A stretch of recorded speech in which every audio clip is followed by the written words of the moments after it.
So I think we should be recording now. Yes. That's great. So we're all being recorded now. Yeah, if you don't want to be in the one that gets distributed around, just let me know and I'll edit you out.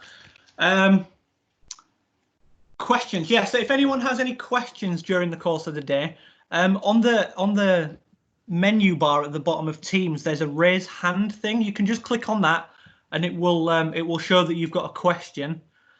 Or you can just type your question into the chat window, and me and Shashank will keep an eye on that, and we'll answer it as we go. What else have we got on the list? Oh yeah, don't be afraid if you guys are all like sharing houses or whatever. Chat to each other whilst you're doing this, or open up your own private chat windows and chat to each other through there, because you'll learn better if you can discuss these sorts of things with each other whilst we're going. Oops. Yep. Blah blah blah. 10 people. Yeah, everyone's acting in the chat. Oh yeah, we're not expecting a fire, but if there is one, I can't do anything about it. That's the joke. That's today's joke. So right, let's get started. So I'm going to share something into the chat now, and that's going to be the slides that I'll be using for the day. So use these as a reference as we go through. Oh, but I've got some severe laptop lag, so it might take a while. Here we go.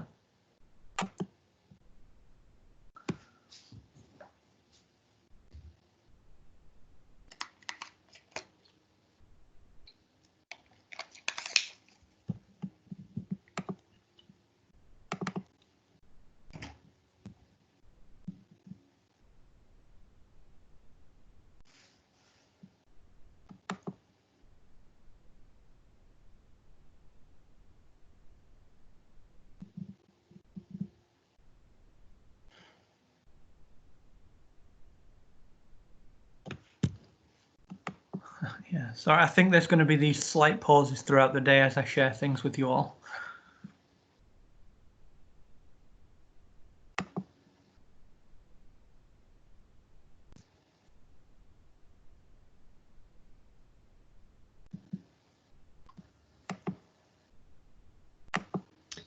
From the maybe votes of managing to install Anaconda if someone needs some help, just type in, and maybe we can do a screen share or something and walk through quickly if it's a very easy problem. Thanks for doing that, Shashank.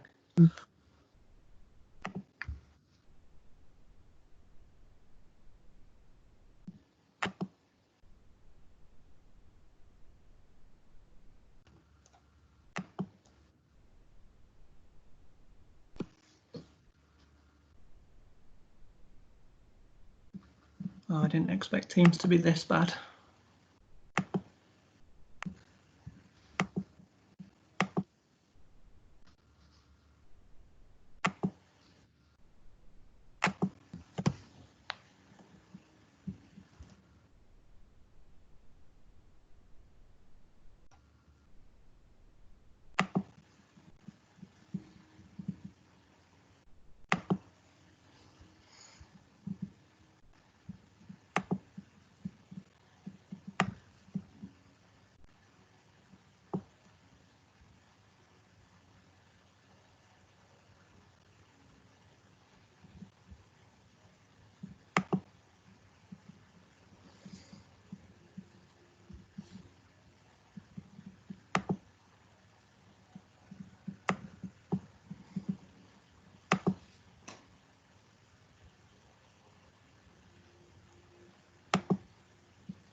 Harry, we're just going to be using the Python that comes bundled with like Anaconda, but it's just a useful environment to have.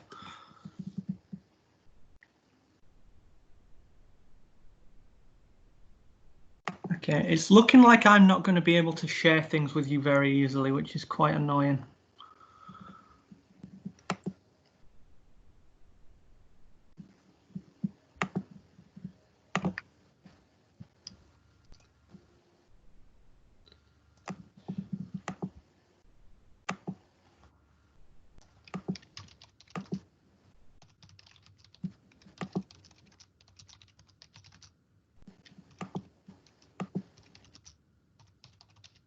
I'm sorry about this technical hitch, everyone. I tested this on mine and my partner's computers yesterday, but there were only 2 of us.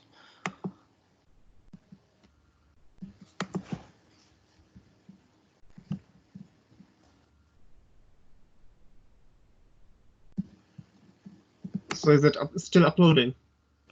It's not even uploading. Oh.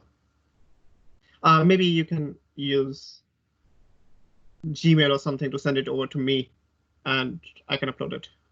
Yeah, I was thinking that. A few people have said that actually. Yeah. It's not. No, it's not even a big file. Yeah. It's 2 megabytes.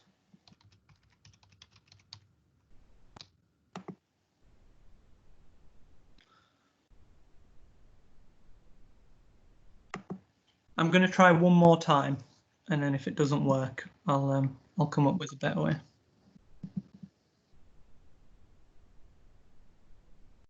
Yeah, the OneDrive and share link thing's probably going to be a good way of doing it. If I'd have known it wasn't going to work, I would have done all this yesterday.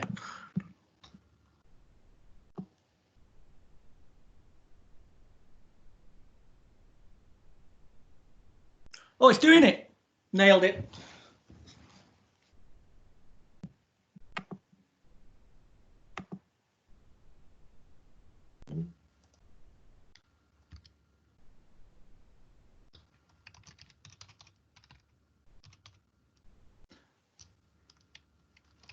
So Simon, you should just be able to, if you say Python, it should just start running. But we'll get onto that in a little while.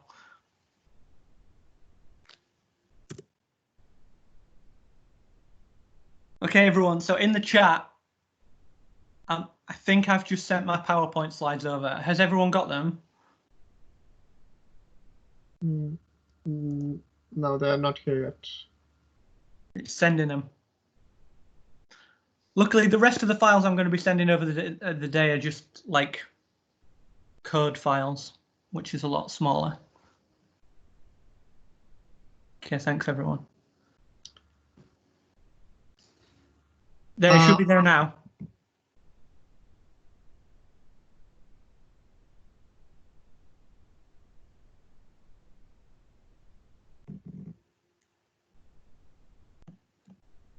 There we go.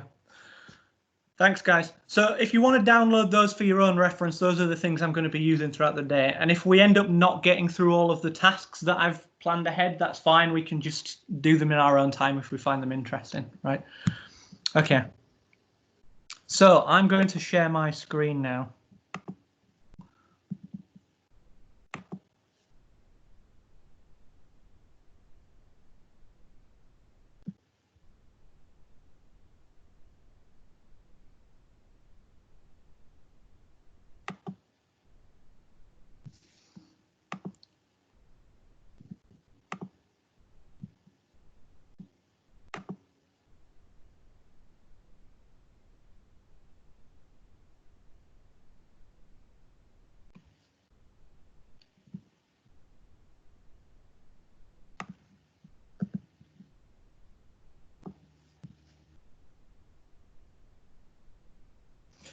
Okay, so can everyone see my screen?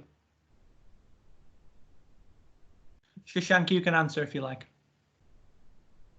Yes, I do see it. So you've got, yeah, great. Okay, so the first thing that we're going to do today, everybody, is that we're going to learn how to use the command line. So this is sort of, the point of today is not just to teach everyone how to do a specific kind of modeling, okay? So people have asked me over the past month or so, can you teach me modeling or something to that effect?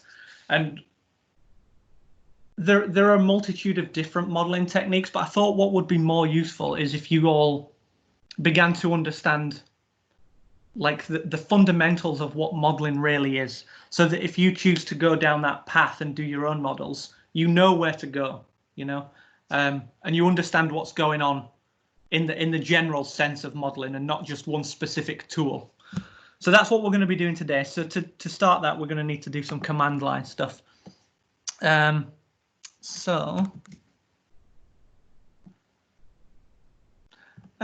by the way, if anything I'm saying doesn't line up with what you can see on your screen, will you let me know? Sure. Thanks. Okay, so we've got Linux, Python, and modeling is what it was going to be called, but then we're all at home and don't have access to Linux or computers that can run it in a safe way. So I'm just going to change it to regular Python and modeling, and then we'll move forward from there. If anyone wants to get into Linux, at the end of these slides, there are some extra things that we're not going to be doing today that are to do with how to run Linux. If you're interested in programming in general. But for now, Python and modeling, learning how to do deductive science in the age of computers is what I've called it. So that's who I am. Shashank, sorry, I didn't put a picture of you because I would have had to just get on Google and that would have been a bit weird. Yeah. So there you go. You can share the screen. So I'm Ben, I'm in the Dugan group. That's Shashank. I'm the resident simulation person in Adam Sweetman's group. So he's in Adam Sweetman's group. And we both have expertise in different kinds of modeling from what I understand, but we're, I don't know, brought together by a love of programming. So thanks for offering to help me out, Shashank. Really appreciate it. You're welcome. So my general focus, as you can see on the slide, is mesoscale computational biophysics. So that means it spreads from basically atomistic up to sort of big proteins that still have thermal fluctuations, but maybe aren't atomistic anymore. So that gives me quite a wide breadth of knowledge. So today, here's what we're going to do. Intro to the command line. That's going to take about 30 minutes because we're not going really deep into how it works. Then we'll have a break for 5 minutes and some feedback. Then we're going to do 2 hours of Python, I think. 1.5, 2 hours of Python. We're going to find out whether it's better than MATLAB or LabVIEW or Origin. I have an opinion. Your opinion might change over the course of the day. I don't know. Yeah, then we're going to break for lunch. 45 minutes I've put, but maybe an hour. And then we're going to use the afternoon to do some modeling practice. So I've put 2 to 3 hours, but it's basically until we get bored. But when we get round to it, I think you'll find the problem that we're going to be doing quite interesting, especially the physicists, because it's a model that you'll have come across before, but never solved properly. You'll understand what I mean when we get to it. I've put, is it better than experimentation? That's a kind of tongue-in-cheek joke. It's probably not better than experimentation, but we'll discuss that later. So, introduction to the command line. So, oops. So the command line, if anyone's, oh, I'm going to get the chat up actually. Has anyone used the command line before? Whether on Windows or Linux or Mac, has anyone used the command line before? Was that Anders? Yes, yes, yes. That's cool. So the people who are saying yes, you might understand what we're going to be doing now. For the people who've never used it before, we're just going to learn a few commands that will allow you to do today's tasks. So don't worry, we're not going to be reading zeros and ones all day or anything like that. We're just going to learn a few commands in order to do the Python stuff later on. So the command line, basically, it's an interface with the operating system. So what I mean by that is, in Windows, which most of us have used before, we're used to having what's called a graphical user interface, a GUI, which means we move around the screen clicking things and interacting in a sort of pictorial way. But when we do that, what we're really doing is sending commands to the operating system of the computer. We're just doing it in a really visual way that's useful for humans.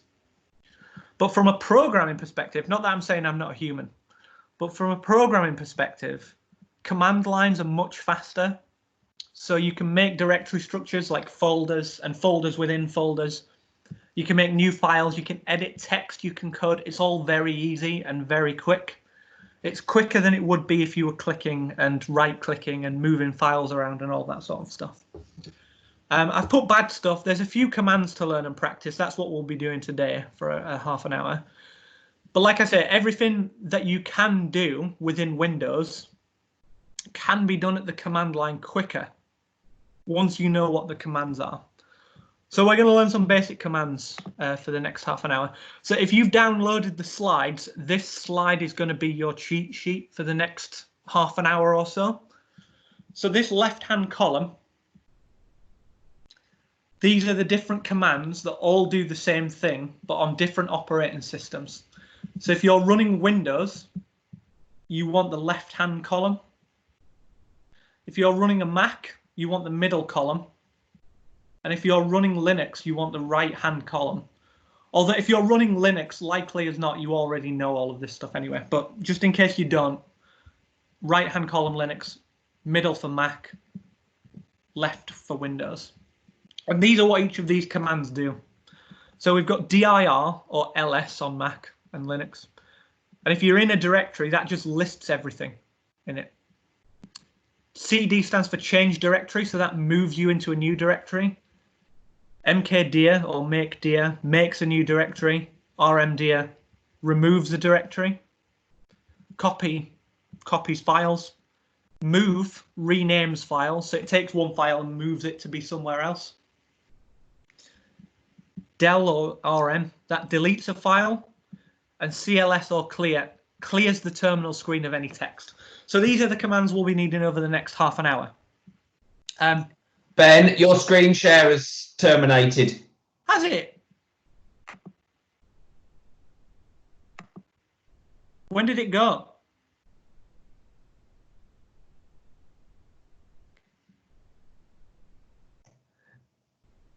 I think there was an issue with someone else sharing their screen by accident and it knocked you off. Right. I'm an admin, goddammit. No, it's fine. Has it come back? No, now it's coming back for me. Oh, Teams. Yeah, it's back for me. It's back. Thanks, everybody. So can we all see this cheat sheet? Yeah. Okay, that's great. So what I was saying before, left-hand column, Windows, middle column, Mac, right-hand column, Linux. These are the descriptions of what all these commands do. And these are some examples that are written in the Linux style.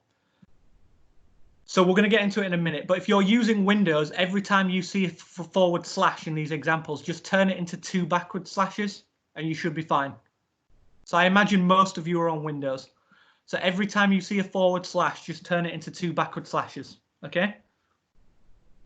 The second thing is that usually on the command line, there's no recycle bin. Okay? So if you use del or rm to delete a file, it might be gone forever if you're not careful.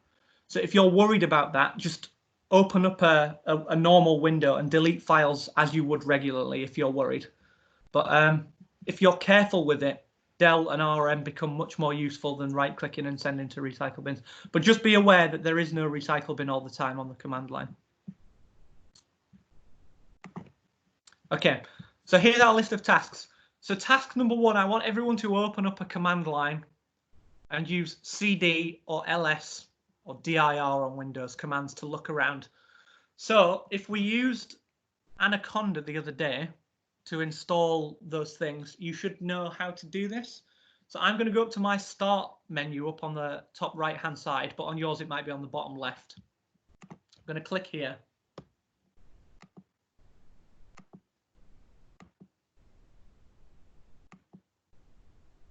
And I'm going to type prompt.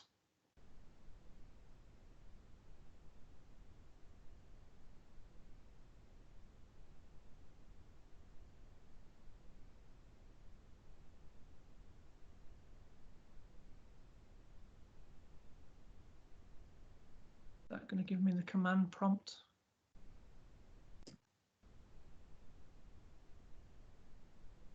Anaconda.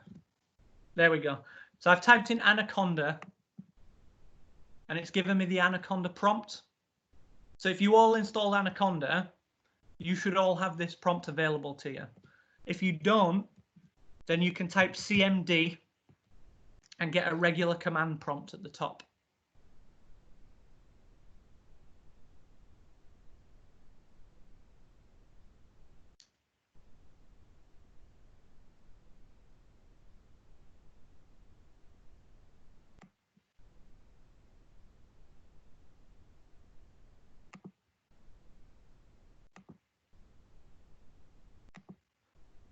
So if a few people want to put yes in the chat, if you've been able to get a prompt up, Anaconda prompt or Windows command prompt, just say yes or no in the chat.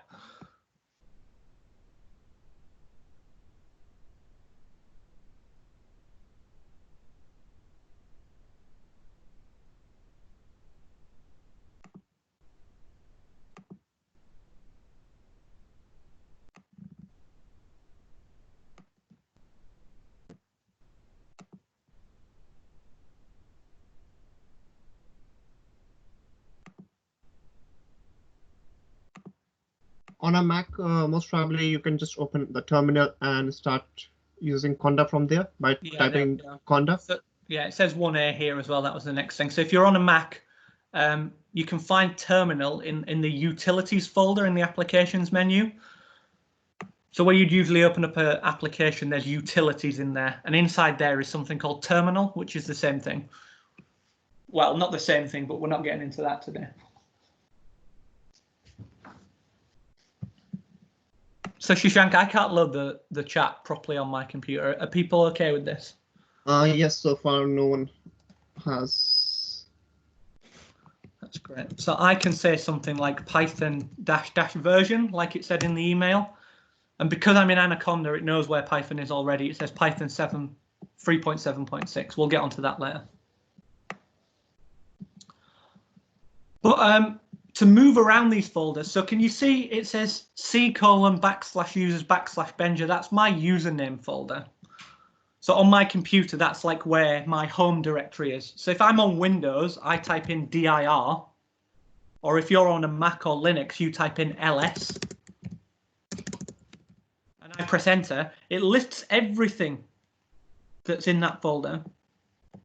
So where if you were on Windows, you'd have a GUI that shows all this stuff. Here, I press dir, and it gives me a list of all the things. So these are places where I can move in the folder structure. So these are folders within folders and files within folders and things like that. So let's move into documents. So to move into actually, I might make this text a bit bigger.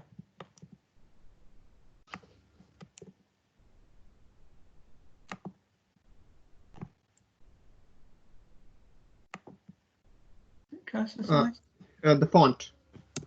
Yeah. Small font size. Here we go.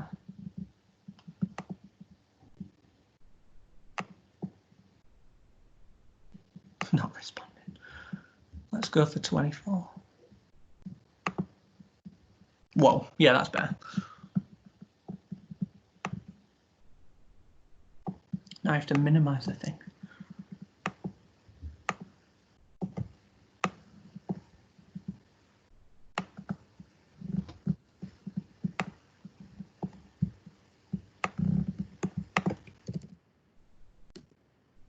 Yeah, so if I hit dir, gives me this list of directories up and down here. So I might want to go into the documents folder, which is just there. So to do that, I use cd, which means change directory. So if I say cd documents, I'm now in the documents folder. You can see that here. So it's moved me into the documents folder. If I hit dir now, or ls if you're on Mac, then it'll give me all these other things. So at the top there I had academia, so I might want to go into academia. And then because I'm on Windows, I might want to do a //. So the next one there should be something called PhD. Yes. So dir. So that's all my PhD work. There's thesis, for example. There's research, presentations, reports, all this sort of stuff. So CD allows you to move either forward into new directories or backwards into previous directories. So to go backwards, I just say ... and it's put me back into the academia folder, you can see. So I'm not in PhD anymore. I'm in academia. And if I say CD ... again, I'm back into documents. So dir gives me all the things that were in documents. So if you've never used CD before, I advise just moving around your computer and seeing how it's looked. So just say dir or ls if you're on Mac, and have a look at what your folders are called and just try and change directory into some of them. So if I go into books, for example, if I know there's something already there, I can add that to the end of this file path. If I don't, I can just hit Tab on Windows and it'll move me through them.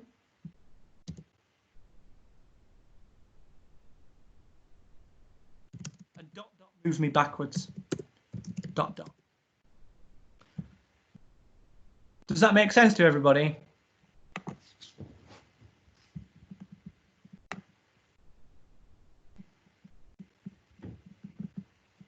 Shashank, I can't see the chat. Does that make sense to everybody? Yeah. Okay. Also, I've done this silly example, right? So hang on, let's see what the example was. So if I go into documents / academia. No, I'm already in documents. Academia.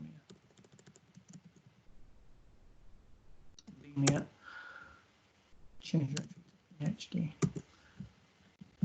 So if I'm in the Documents Academia PhD folder, yes. Oops. And I want to go into the download / not illegal music folder, which might exist. Let's find out. Downloads. Yes. Not illegal music. Yes. And then there's the Final Fantasy VII Remake original soundtrack YouTube rip. Which is empty, by the way. I don't illegally download music. That was just a stupid joke. Okay.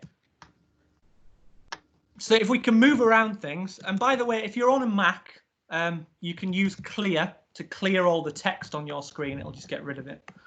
On Windows, CLS is what you want.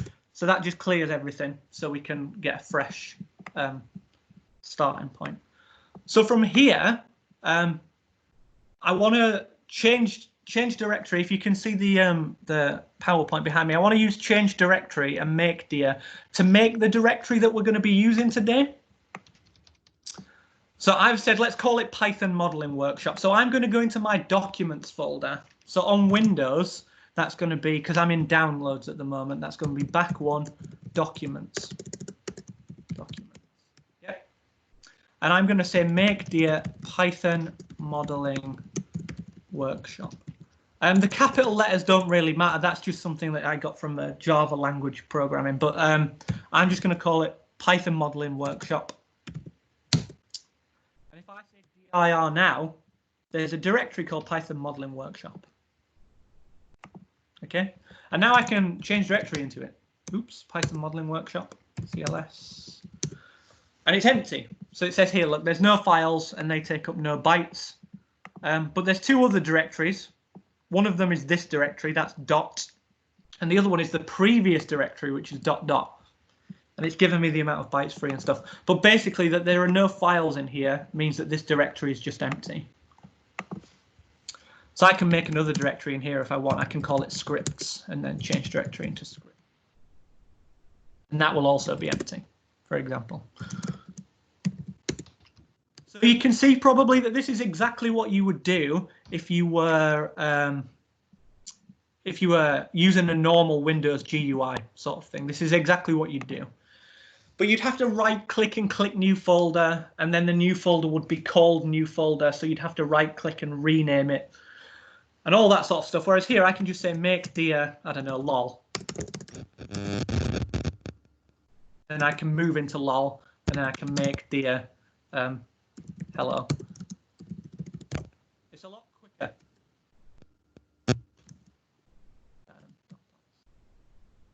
Just going to do a few extra commands to get rid of these things. But the point about this is if you're on a command line and you're computer programming and you're moving around directories quite quickly, it's a lot quicker to be on the command line than it is to be doing Windows and things like that.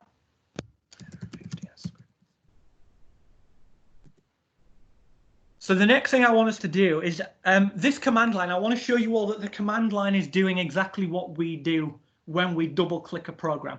So when you double click a program or double click a file, it's just sending the command off to the operating system, just like this command line is.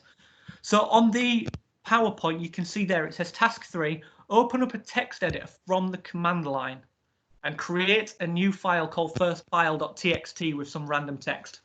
So on Windows, I can just write Notepad into the command line, and I'm going to call it firstfile.txt. And if I press enter, it'll just give me a file and say, do you want to create this file? Because it doesn't exist. Yes, I do.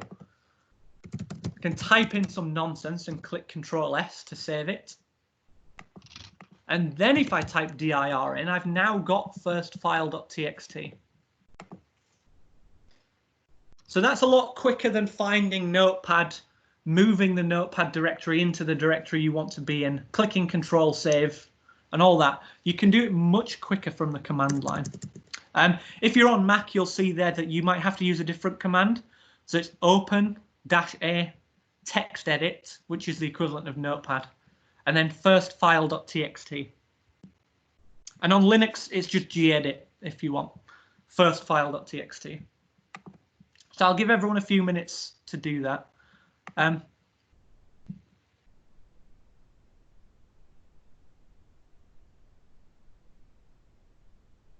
I've just seen a few of the comments. If you're on a Mac, it's usually exactly the same as Linux. So the commands are usually exactly the same as Linux. In most cases. So if you were to use ls on Linux, you would use ls on Mac. Change directory on Linux is change directory on Mac, for example.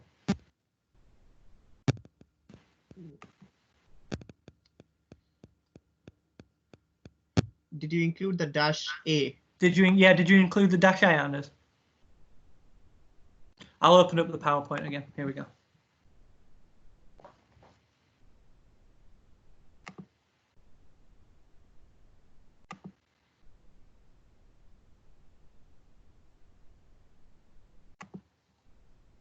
Jack Henry. Notepad++. If you want Notepad++, there is a command for it. I can't remember what it is. NPP. NPP. Is it NPP? I think so. I don't know, but it's something similar.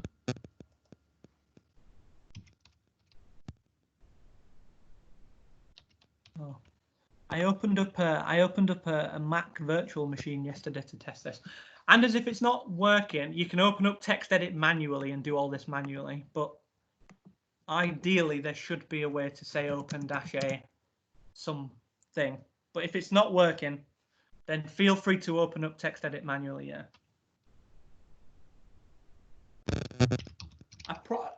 Throughout the entire thing today, I'm not going to have a go at Mac. I absolutely promise I'm not going to.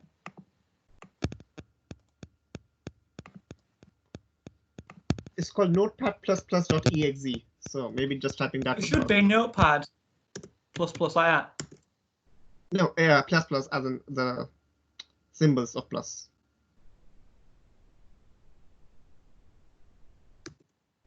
Maybe it's not in the path. Maybe it's not added to the path. Yeah, it might not be in the path. Yeah, thanks, Adam. Yeah, we thought that as well.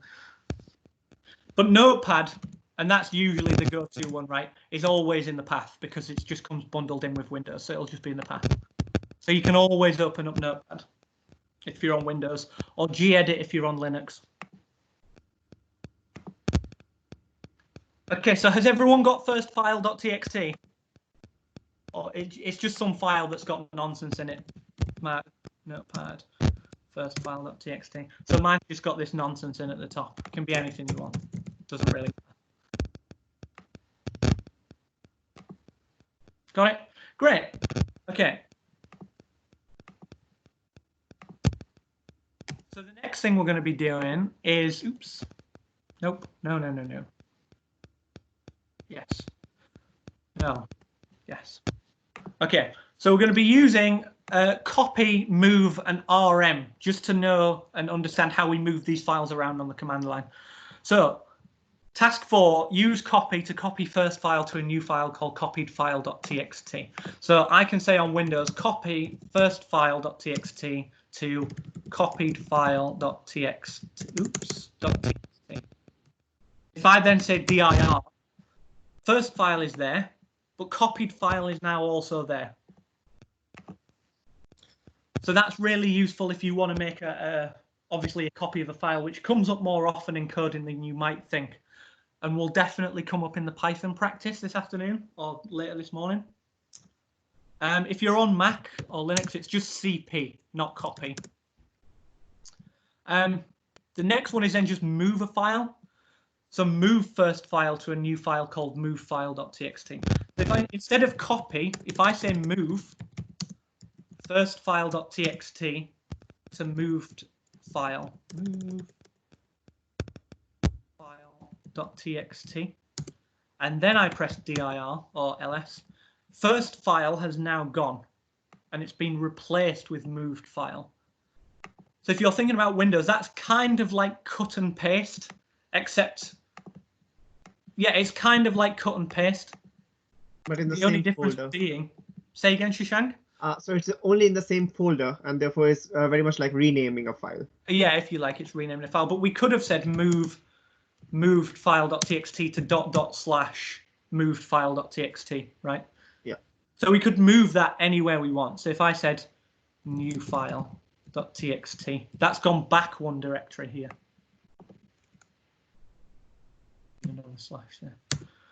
And now if I see dir and one directory back, new file.txt is there. So moving is basically just picking up a file and moving it around somewhere on your computer. It doesn't keep the original though, that's the difference.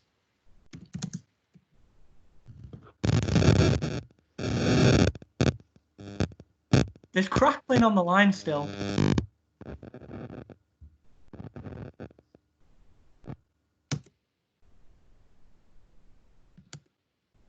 If we've done the copy and we've done the move, we should have moved file.txt, we should have copied file.txt.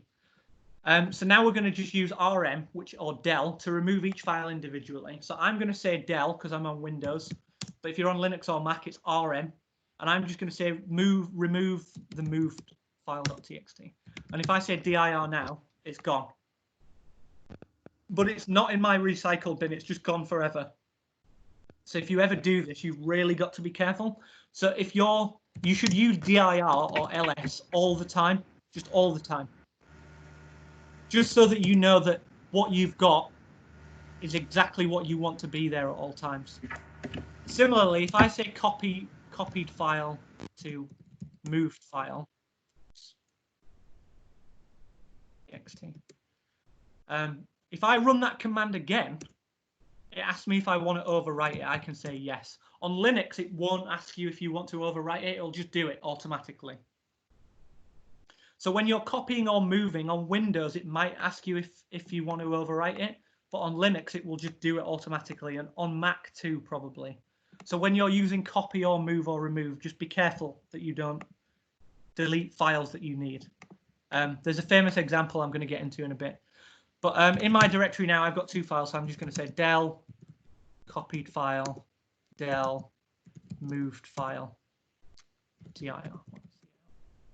So now I've got this clean directory called Python Modeling Workshop with nothing in it. But we know how to copy files around and stuff now. On the next line. So here's the summary, right? I could teach a million things about the command line and how to talk to the computer on Windows, Mac, and Linux. So there's things called environment variables. So Jack Henry, when you said that you can't get Notepad++ up, that's because of something called the path environment variable. It's probably not in it by default. We could fix it, but it's easier to just open it manually or use Notepad. But for an entry point, yeah, we've got everything we need. We can copy files, we can move them, we can delete them. That's what we'll need today, and it's quick. But yeah, in short, if you want to get into programming, get familiar with the command line because it's just so quick, right? I can just move around directories really quickly, move back into them really quickly, and all that. Kalika says that maybe people need time to catch up. So yeah, that's chat, fine. yeah, that's fine. That's in the fine. chat. I'm just going through the summary now. Whilst the people are copying and moving and changing directories for practice and stuff, and we're having a 5-minute break after this anyway. I've put a little note here. If you're using command lines, there are less safeguards to protect you against yourself. So this is overwriting your own data and accidentally deleting things. So on Linux, there's this really famous command, and I've written it there. If you ever use that command, it will delete your entire computer from the bottom up without asking. So it will just continue to delete everything without asking for permission until there's nothing left. There's an equivalent on Windows. I'm not going to tell you what it is because the majority of you are on Windows. There's probably one on Mac, but it's probably a little bit more secure. But the point of this is, if you're at the command line, you've basically got direct access to the computer, so you need to be careful.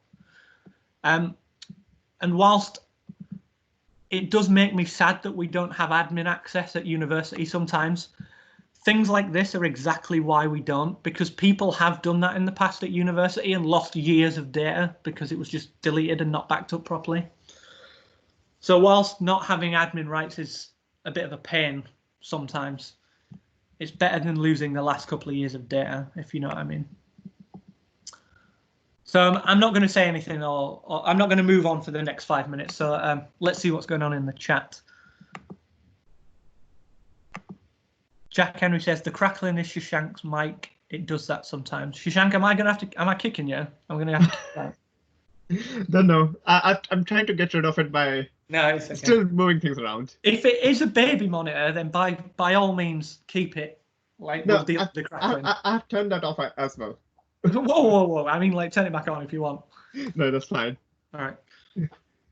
Has anyone got any questions so far? The command line can be a bit tricky if you've never come across it before.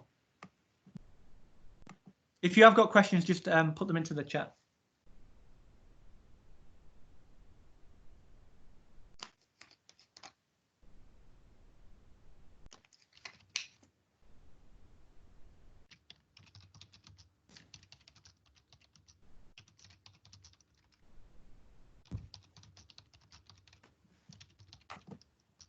Preferred text editor to gedit.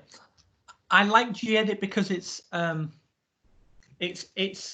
quick, but it's like Notepad. It's very bare bones, but it's still a GUI, and I do like GUIs for text editing. On Windows, Notepad++ is by far the best text editor. So you can download that for free. And for any programming language, you can just give it the language, and it will format everything for you and color code it. So Notepad++ for Windows. But if you're really hardcore Linux, then you can use VI, which is a command line text editor. Might be on Windows, actually. No, it's not. I'm glad. But gedit's pretty good on Linux. Oh, someone's put a form up. I did.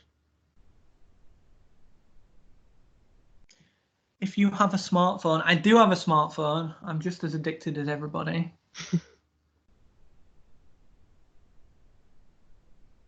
Microsoft Teams, it's probably already installed.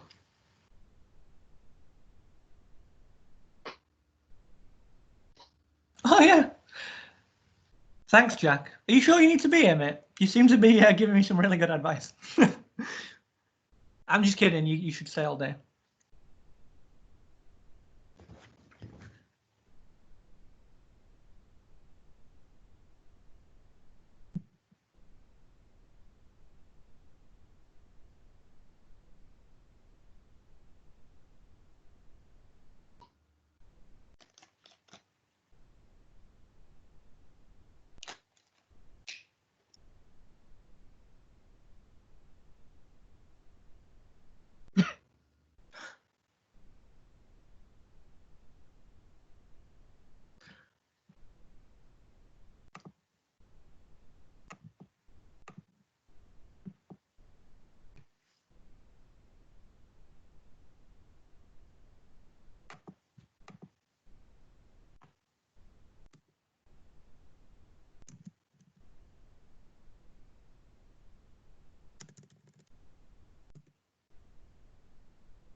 So I'll just put it on the screen again whilst everyone else is working through it. If you've already done the task, feel free to grab a coffee.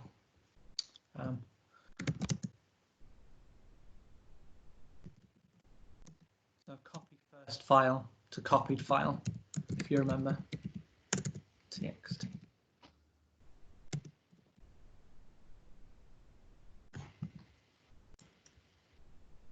So whenever you're using a command like copy or move or delete or anything, it usually is the command name, some file name, and some new file name. That was not a new file name, new file.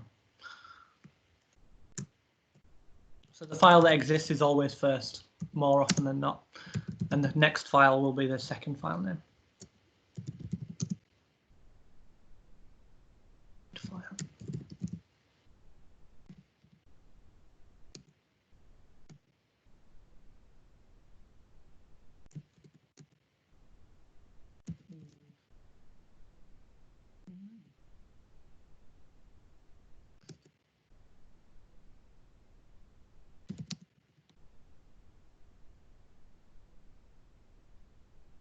Incidentally, the remove or delete command can actually take more than one file at once. And it will just get rid of all of them.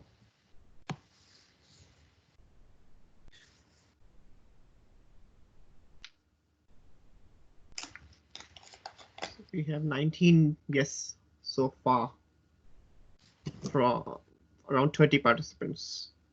I'll start moving on at 11. I'll start moving on at 11. Cool.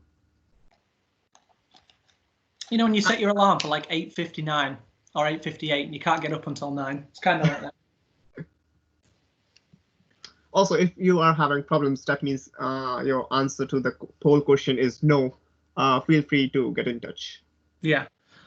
For example, if you are having trouble, this is so moving from Windows, which has been developed over the past 20 or 30 years to be as user-friendly as possible, into the command line is not trivial. So don't be worried if it does get a bit tricky. Don't be afraid to ask for questions. That's what we're here for today.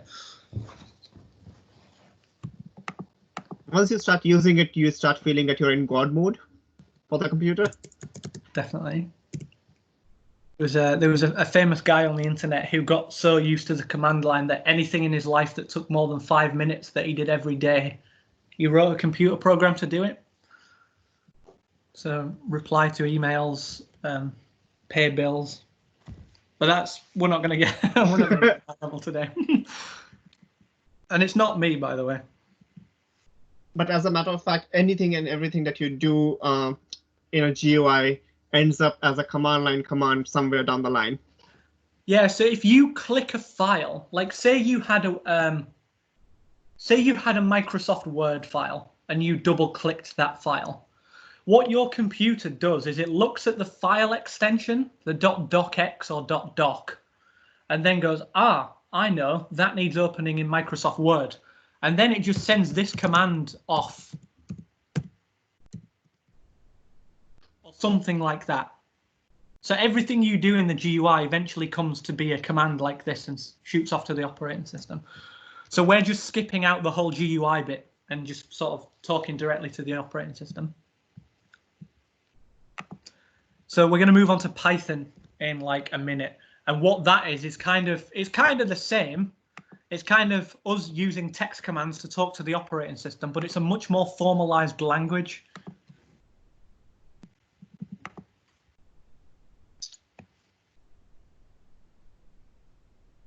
So 22 people have said yes, so I'll move on to Python.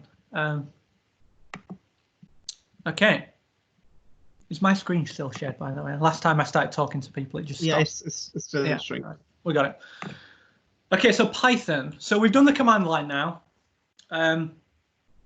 That's told us how we can speak directly to the operating system and skip out the whole GUI thing. So from here, we're going to learn how to use the command line to implement Python code. Can live over there. So Python, it's the Python logo at the top. It's a programming language, right? So unlike the random commands that we've been typing up to now, which is not a formalized language, this is a series of commands that in principle you can say anything with. So what that means technically is anything that can be computed, which unless there are quantum information people here that disagree at the moment, I don't know, we'll see what happens in the future, but roughly all of physics can be computed by a program written in Python. Now, when I say that, I mean theoretically, because it might take that program longer than the time of the universe to run. Okay, but in theory, if it's in physics, it can be computed and it can be done with Python. So the good stuff about Python is it's easy to learn and has human readable grammar and syntax. So what that means is we don't have to learn how to read zeros and ones.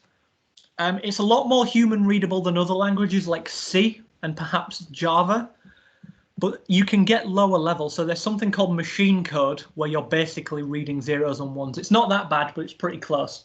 We're not going to be doing that. So if you've never come across Python before, don't worry. It's not going to be like we're learning how to translate lists of zeros and ones. It's really not. It's human readable. And if you read the code aloud to yourself, it should sort of intuitively make sense what you want it to do. I've put it's insanely functionally flexible, following on from the top. So you can do anything from adding up a list of numbers. We do that in physics. Fitting functions and plotting graphs. We definitely do that in physics. Browse the internet automatically. We might not do that in physics, but you can do it within Python. I've put writing Twitter bots and using them to make presidents. That's a bit of an awful joke, but it's not a joke. It's true. You can do that if you so choose. More importantly, you can build modeling programs. So that's what we're building up to towards the end of the day. So we're going to learn how to do these basic things, not the fourth one, probably not the third one, but we're going to learn how to do some basic things and then take that forward into building a modeling program together. It's free. As you've all already noticed, you've downloaded a Python distribution already, right? So you've all got Anaconda, as far as I understand. So that means that we now have the tools to just be able to do anything. So it's learning how to use them now, right? The bad stuff, and it's not really that bad until you get very deep into modeling. So for example, if you were to do a PhD in modeling, you might have to worry about this sort of stuff. It can be slow to run. And we'll find out that that's because Python doesn't compile things. It runs everything one line at a time, which is good for humans, but not good for computers. But it keeps it in its human readable format. And I've put bad stuff. It's not C++. That's because it's my favorite language. If you find you enjoy programming, then you might want to start learning something a bit lower language like C++. But for today, we'll learn Python, which is pretty good. So prerequisites. From what I understand, I just copied and pasted this into an email, by the way. So you should have already all been able to do this. So we should have Python 3.7, individual version, locally installed. Click yes to everything. But one of the interesting things is that when you install Python, you haven't installed a language or installed code. You've installed a translator program, effectively, that listens to the code that you write and talks to the operating system.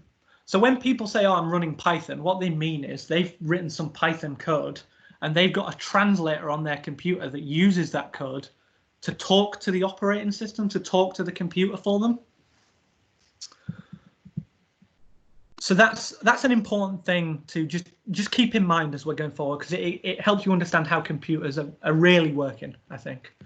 So here's the tasks. Did everyone manage to get this task done as a prerequisite? So it says Python version. Oops.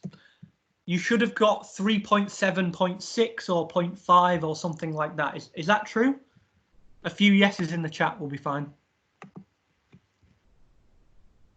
And the next one as well, conda install numpy scipy matplotlib. Did that happen as well? Oh, thanks Timothy L for the mat commands cheat sheet as well. I appreciate that.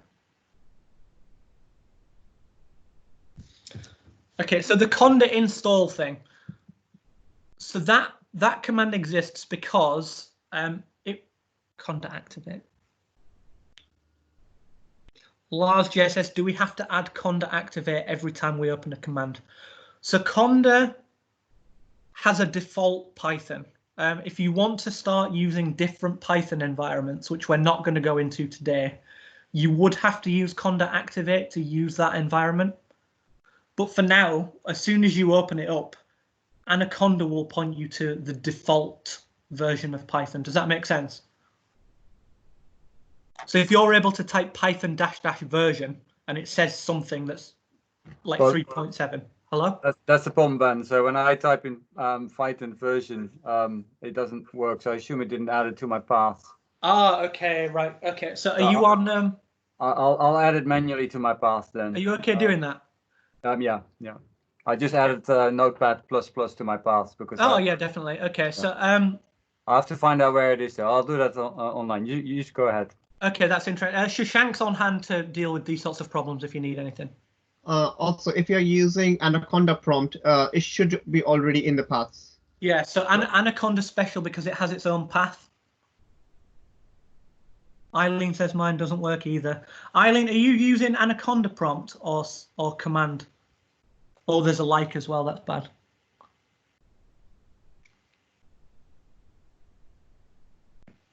Yeah, for now, if we try and use Anaconda prompt, most probably that should work for everyone. Yeah. So if you remember in the emails, it doesn't really matter. But the reason I suggested click yes to everything. Yeah, that's fine. Kalila's the same.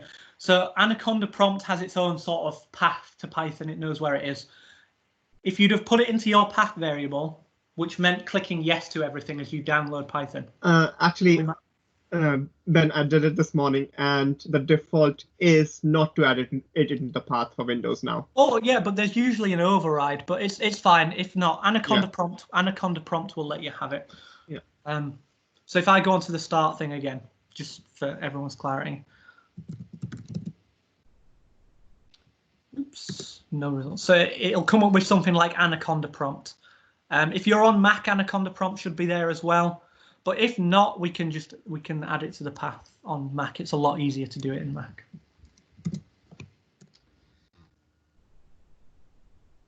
If you install it on a uni laptop, so that's interesting because you can install Anaconda locally, and on Windows there's a local path. But if it's not doing it on the university computers, that's an unexpected hitch, but that's fine. Is Anaconda prompt working for people? For Lars, I think it's not working. That's unfortunate. Yeah.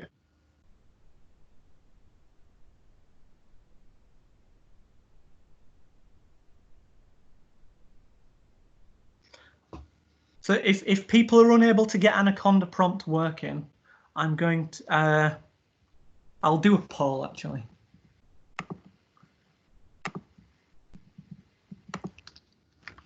Yeah, if someone hits a glitch, just do a screen share with me privately or whatever you're comfortable with. There's a bash script that activates Anaconda. That's Dan Baker says that. So I'm just going to do a poll.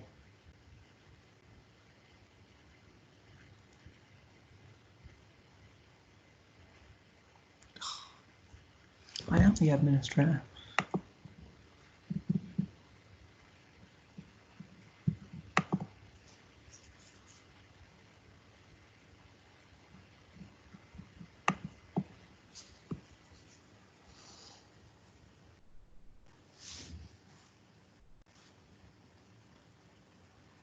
Yeah, Dan, you're right. That activate script is how you activate new Anaconda environments. So Dan, can you just double click that?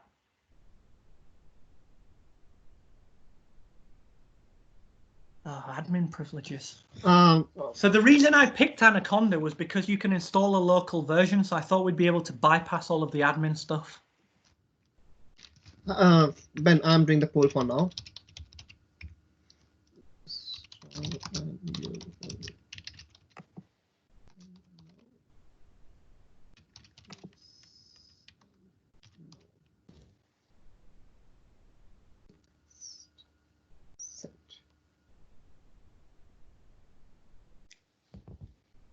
There, thanks. I think it works on Anaconda prompt just fine.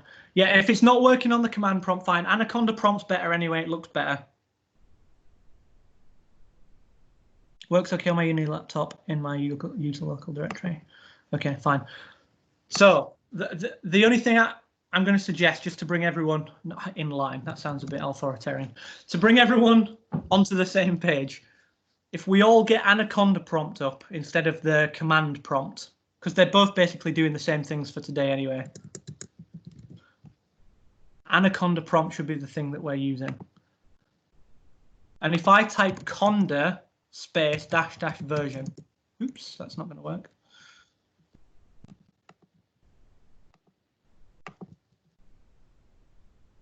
Or Python dash dash version, it should return something.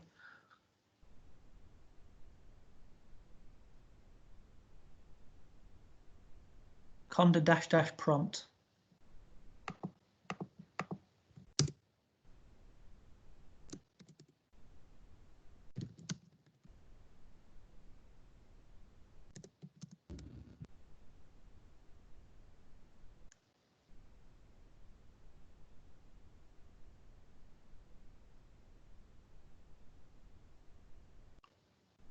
So everyone's using Anaconda.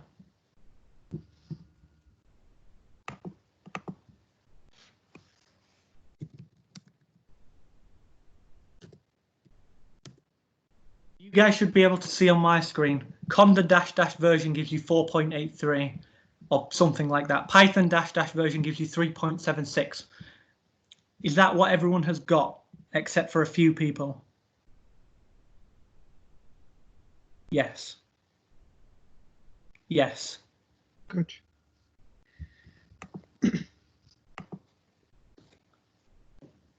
That's great. That's fine. Okay. Anywhere above Python 3. 3.63. If you've got Python 3.63, that's absolutely fine, as long as it's not Python 2 point something. That's absolutely fine.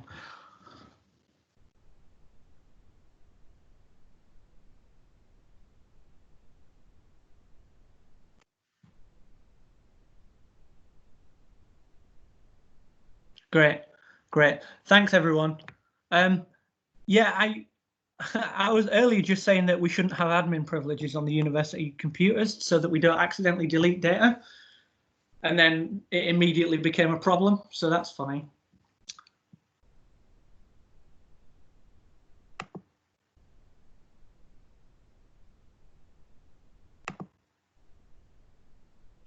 So Shushan, can you still see my screen? Yes, I can. Because my laptop has frozen a little bit, but it's okay. Okay. Your video feed is frozen at the moment. I'm turning it off and on again. Okay. If it don't work, it's fine. My voice is there. Right. Okay, so let's move on to some Python stuff. So if we've got Python dash dash version, which we all just did, we should have something like 3.6 point something. Conda install numpy scipy matplotlib. So for those people who've just opened up Anaconda prompt, type in that command: conda install numpy scipy matplotlib. So what that's going to do, what that's going to do is it's going to download some tools in Python that someone else has already written for us that allow us to do science a bit more efficiently. So matplotlib means that we don't have to write our own graphics programs. They already exist within Python. NumPy is the same for like algebra and maths, and SciPy is the same for like scientific analysis.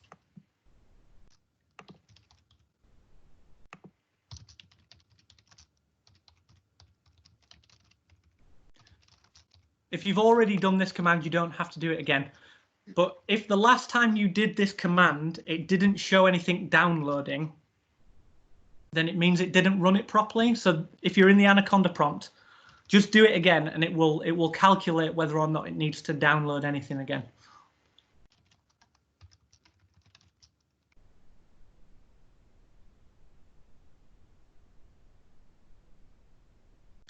Aren't they default packages? They might be, but all this is doing is updating us all to the same level. So it's making sure we all have the right functions available that all do the same things.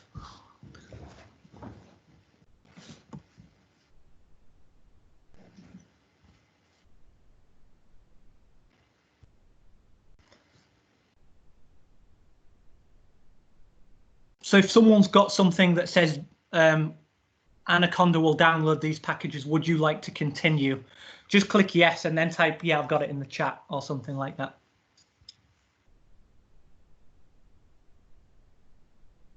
Great. Thanks, Alex.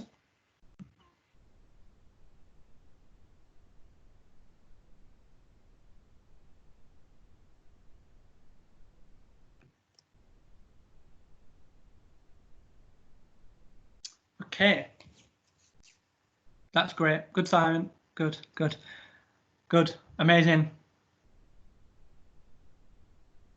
You see, with enough willpower, you can get past the admin stuff.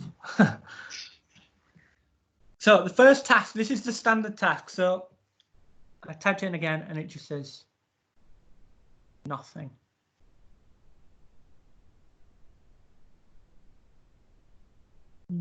Shashank, could you get on with Charlotte P? Yeah, sure. Because if it's not returning anything, if it doesn't even say already installed, she might not have access to.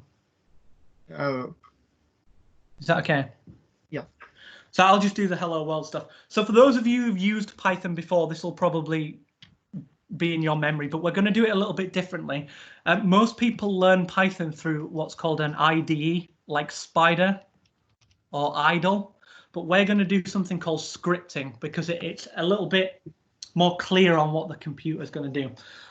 So what I want us all to do is get the command line that we had before and move into the directory that we were using before. So I've called mine Python Modeling Workshop in Documents. I don't know what you guys all called it, but use CD as we learned before to get to the directory that you need to get to.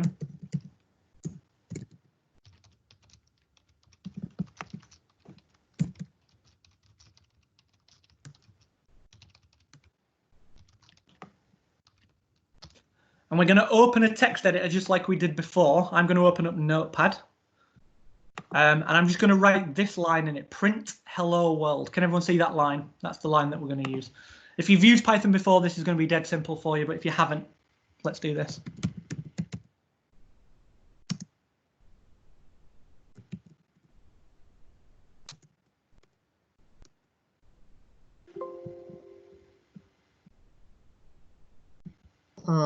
Ben, your command prompt is slightly off. So when you type the name, yeah.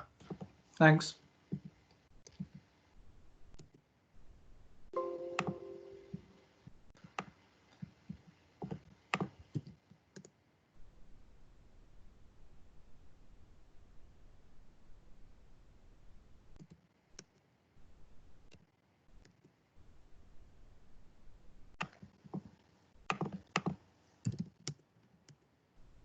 I've got hello world.py. Oh, it's made it into a .txt file. Oh dear.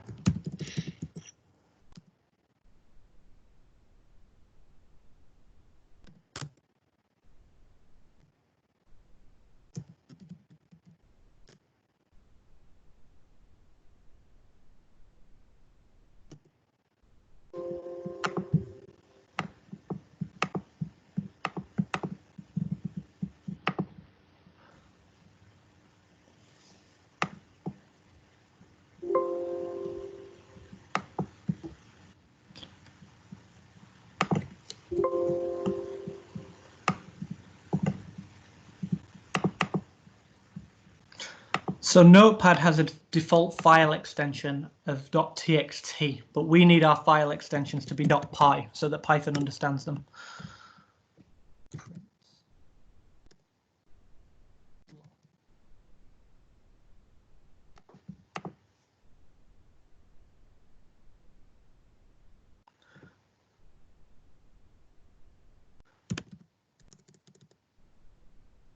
So if you end up with a file that has a .txt extension, just use the move command. So for example, I had hello world.txt. Just move it to hello world.py.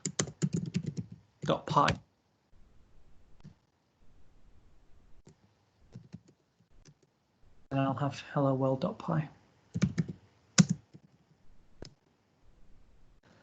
So once I've got that file, hello world.py, and it says this line and it prints hello world, I'm going to do what it says on 2.e there, and I'm going to write Python which is the program that we're going to use to translate our Python code and send it off to the computer. And I'm going to write hello world.py.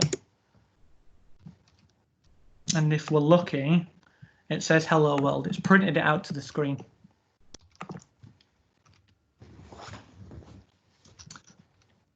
So, has anyone else managed to get it printed out to the screen?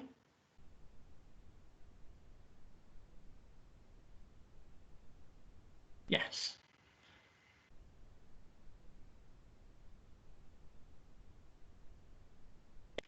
Amazing. So that's literally the most basic thing you can do in Python. So this is just getting us into the swing of things. So I've put something at the bottom because I think part of the interesting thing about today is not just using Python as a tool, but understanding what it's doing under the hood, because that makes modeling a bit easier to understand. So at the bottom I've put, what do you think just happened? Okay, so I don't mean, oh, it printed the message, right? Because obviously we said print hello world and it printed hello world, right? So in human readable terms, we know what it's done. But what I mean is, knowing that Python is like a translator, how did the computer get from what we've written there to putting a message back on the command line for us? How do you think it did that? So just have a think for a minute.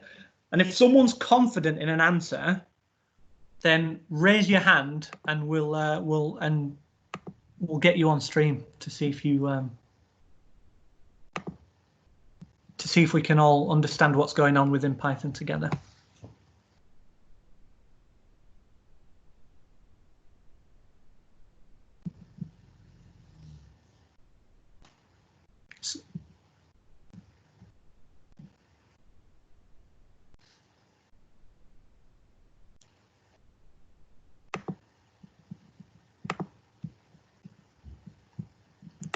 There we go. So we have a computer program that we installed called Python. And that Python did something with our script in order to get the command line to print hello world out on the screen.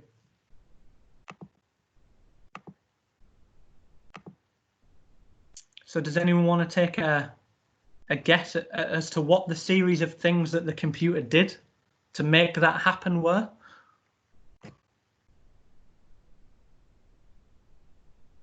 You can either write an answer in the chat or come on stream. It's up to you.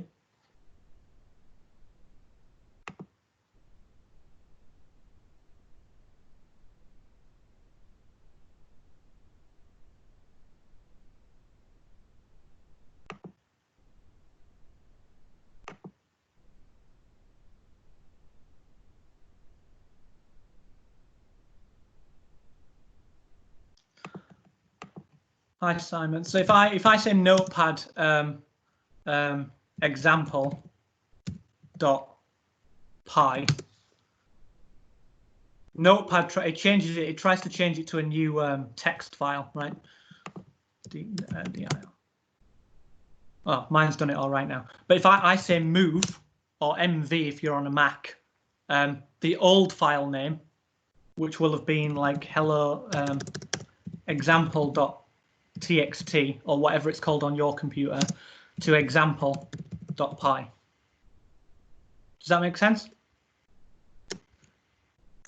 Yep. You can use dir at any time to check what's in your directory.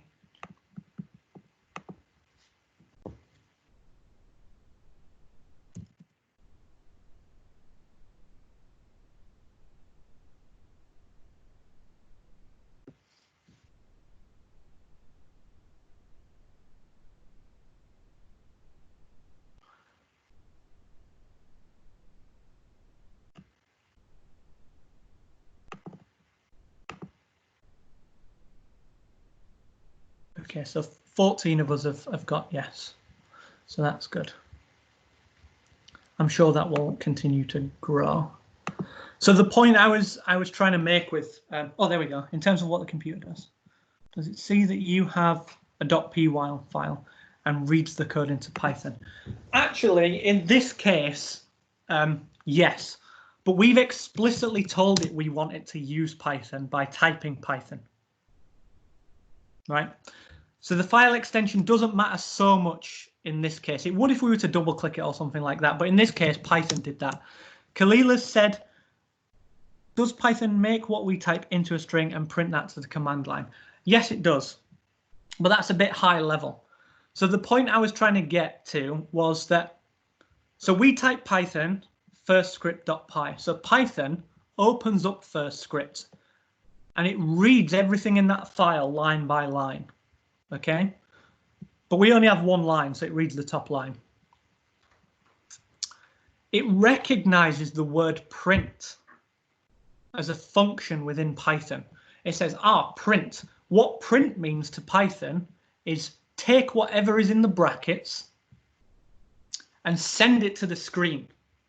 Send it to the command line in our case. So Python converted our code into something that the machine understands, sent it off to the operating system. The operating system said, I understand what that means. And it sent it back to the command line for us. Does that make sense, everyone? So what I'm trying to get at is when you type something into Python, does use the Python interpreter to convert our Python syntax into machine code? Yeah, something like that. So when you type Python, it converts your code into a series of things that the machine, the computer, understands, sends that off to the operating system, like Windows or Mac, and then that sends things off to the hardware or to the CPU to do some calculations, something like that. So when we write code, Python translates it for us, sends it to the computer, and then the computer sends it off to do things. So either at the screen or even at a different computer if we were getting quite complicated with it, but we're not today. So keep that in mind. When we're writing code, Python translates it and sends it into the operating system for us. And the operating system then carries out those commands. Does that make sense? So far we have 19 yes responses and no responses. Are we losing people or is there attrition going on? I'm not sure. I mean, I'm doing my best to keep it interactive, but Okay. yes. So that makes sense. So we've got like a downwards and then back upwards sort of relationship with Python. So that's what I was trying to get at with the print world thing. Hello world. So now we're going to do a bit more of a complicated example. We're not going to do it from scratch because some of you will have already done Python and some of you won't. So I'm going to send a piece of code in the text, in the chat. And it's definitely going to work first time.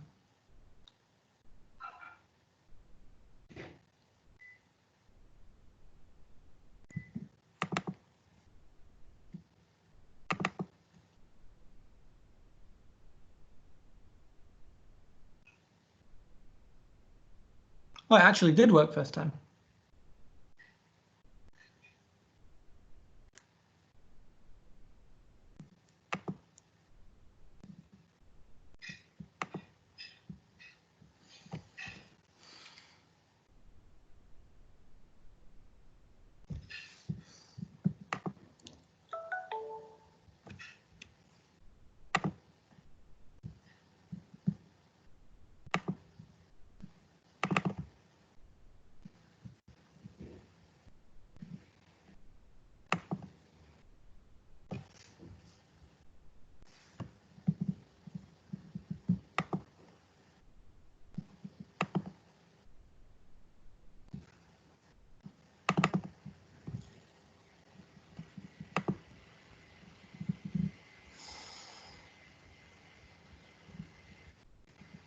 Aha, syntax error.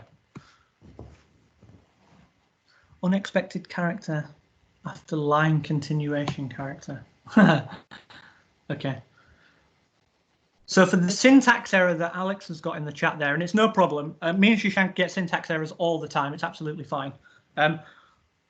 What that means is that there is something wrong with the formatting of the language. So in natural language, it'd be like you've missed a comma out, for example. In this, have you got any extra white space, so extra spaces on new lines, for example?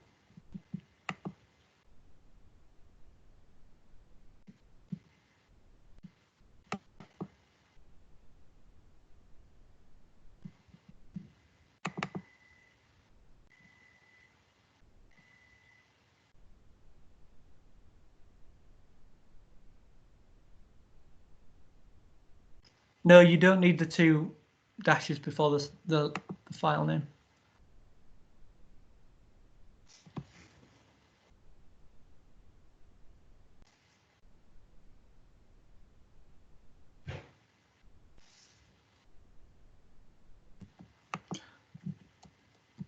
It wants to be print, double apostrophe, hello world, closing apostrophe, and brackets around both, and nothing else.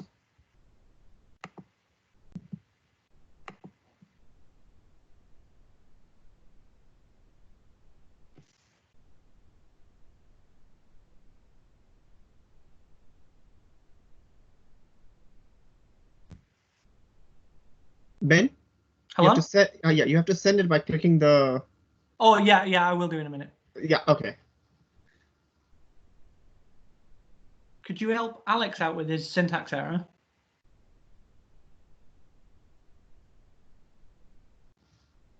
Sure. I think it will be like a tab or something.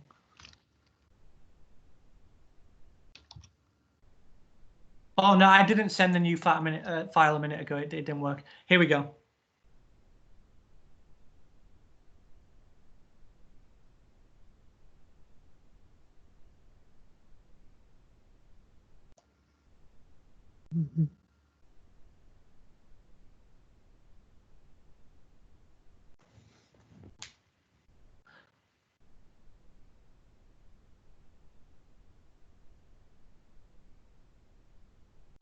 So I think Shashank is helping Alex now. So I've just put a file into the chat, everybody, numberlist_sum.py.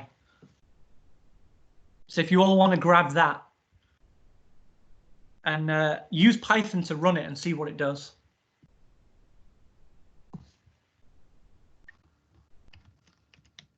So download the file, move it into the directory that you're working in. And if you feel confident, you can do that with the command line. And then Python move. Oh, that's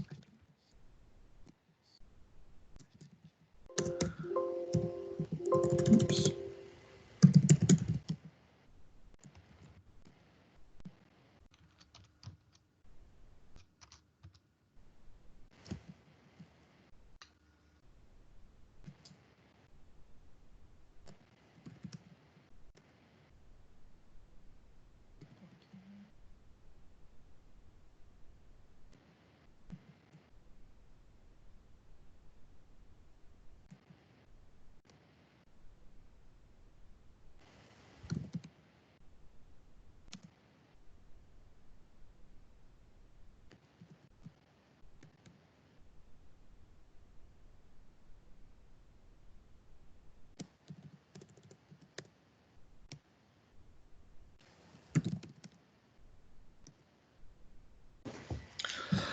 So when you've got the file Python numberlist_sum.py, and we'll see what that does.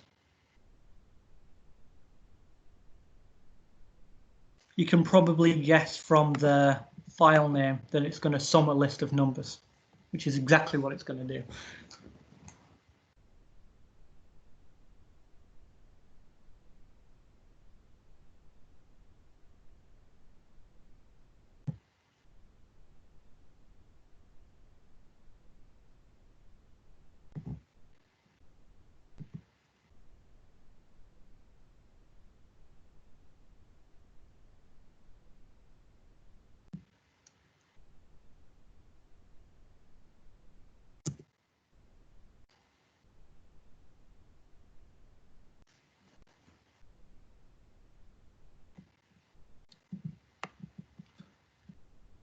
Okay, so someone let me know in the chat when you've got the number list sum thing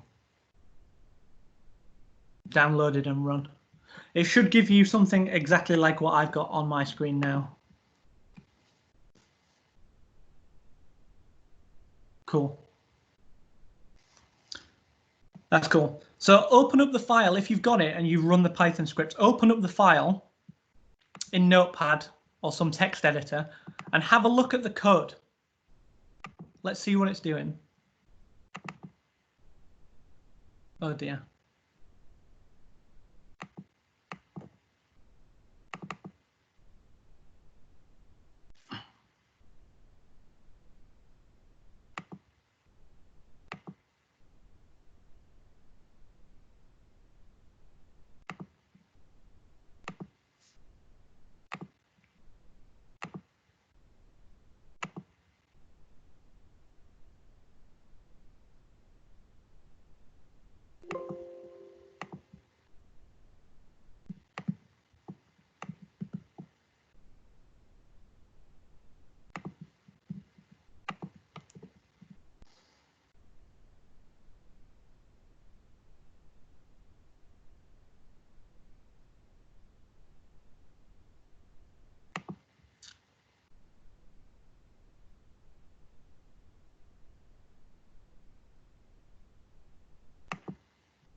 Great.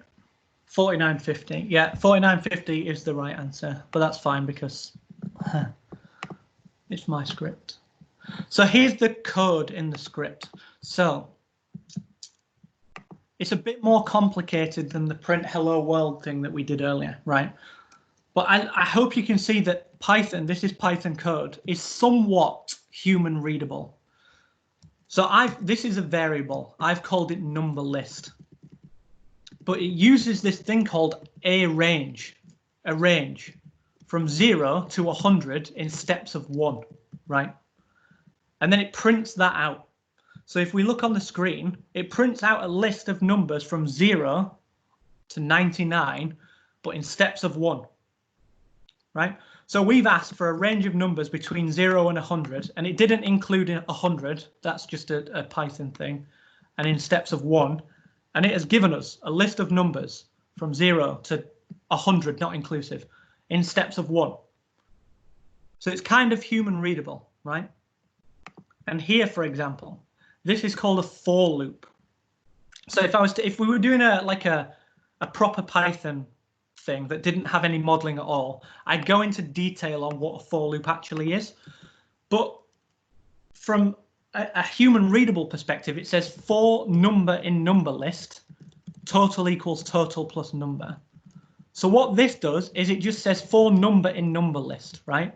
So it's just taking every number in that list one at a time and adding it onto this value of total. Okay, so it says total, the new value of total, is equal to the old value of total plus the number, right? So that's kind of human readable. For number in number list, total equals total plus number. But this NP, NumPy, which is what we downloaded earlier for Conda, if you remember, if I just say numpy.sum and put number list in there, it does exactly the same thing for us. So if I just want to sum a list of numbers, I say numpy.sum and put a list of numbers in there, and it prints it out for me. So we can see on the line the total, which is the total value, that's 4950. But the numpy.total, the numpy.sum total, which I've called fast total, is also equal to 4950, right?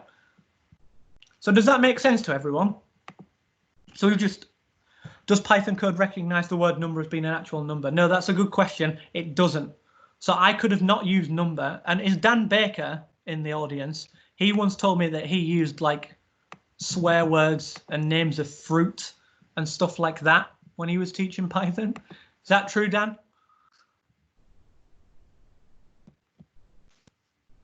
Yeah, banana, exactly. So where I've written number there, for number in number list, I could have said banana in number list. Banana is total equals total plus banana, right? Fine. And then if I run this program again, whenever it gets around to finishing, my laptop's lagging so badly.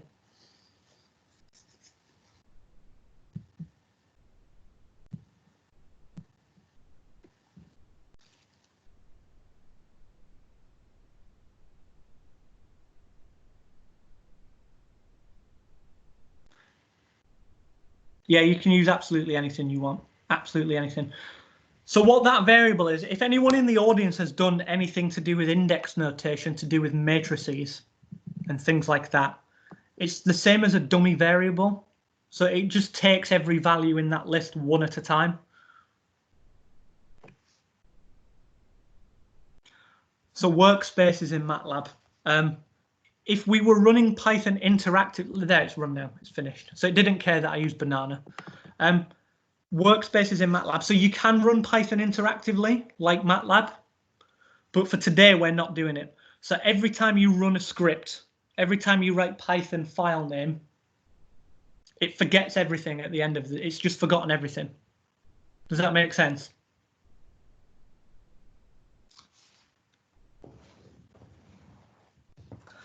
So whilst the program is running, it will know what it is. So when that loop has finished, number or banana will hold whatever value it had at the end of that list. Okay? But once the script is finished, once the program's finished, that's it, it's gone.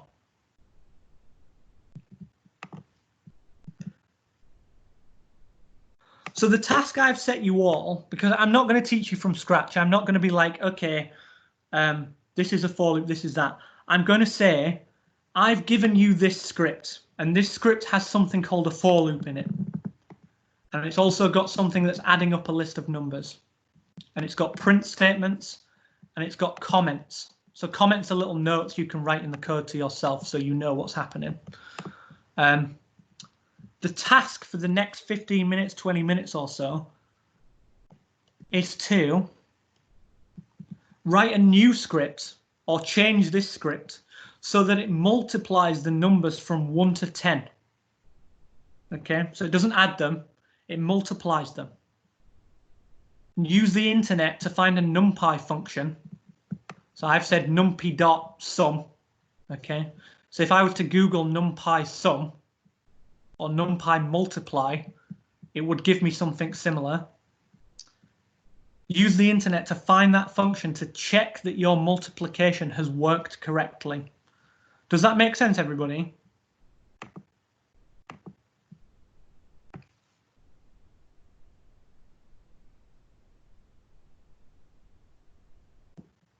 Cool. So we're multiplying the list of numbers from 1 to 10.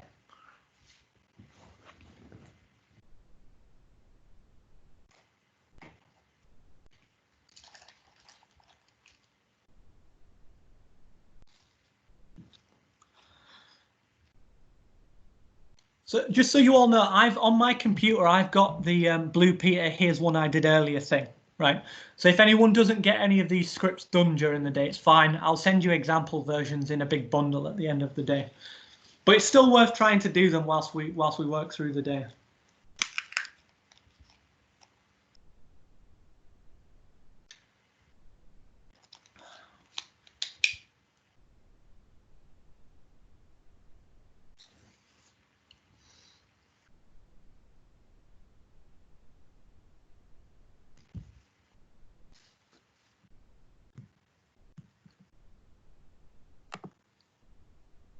So I'm going to try and do a form.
Fast trick is pi.prod.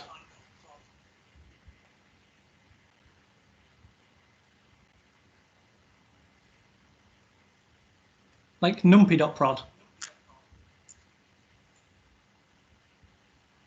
Yeah.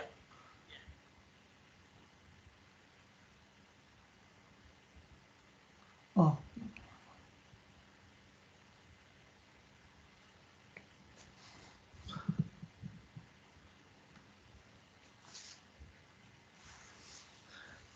NumPy's imported as pi. That's fine, Harry, but literally everyone else on the planet imports it as MP. I mean, it's up to you. You can import it as anything you want.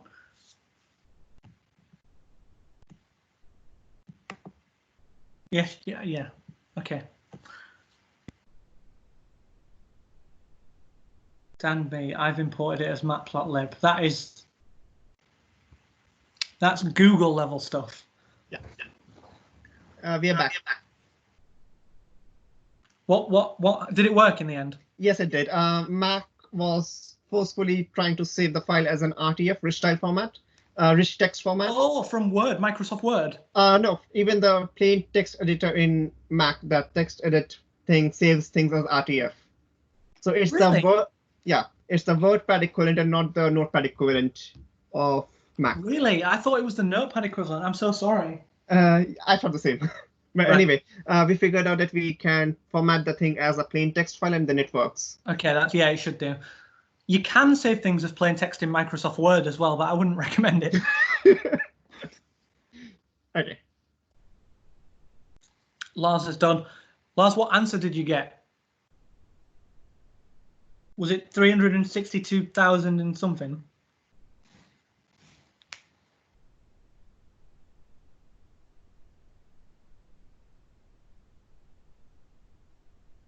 Yeah. Great. Thanks, Anders. That's great. So the people who've got 36,000, I don't know, 10 factorial, right? Which some people might have gone onto the internet and found. Some people might have found numpy.multiply. So numpy.multiply, I imagine it's numpy. So that was one of the tricks that I expected to get people with. Numpy.multiply is not the right function. Numpy.product is the right function.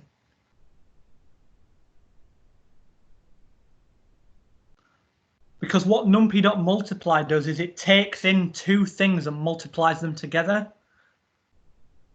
Yeah, numpy.product takes in one list and multiplies everything in it together.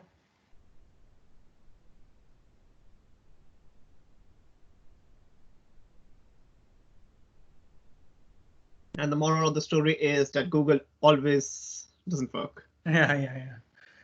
Harry out. If you try and do it for 1 to 20, you get a runtime error. That's interesting. I didn't get a runtime error. I got an overflow error.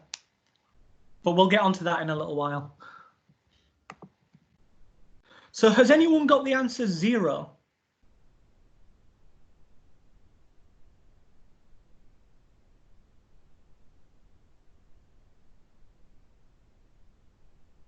Because when I first wrote this example, I got the answer 0. I got 0. So if you've got 0, what I want you to do for the next couple of minutes, got 0, is just work through the code line by line and think about what it's doing.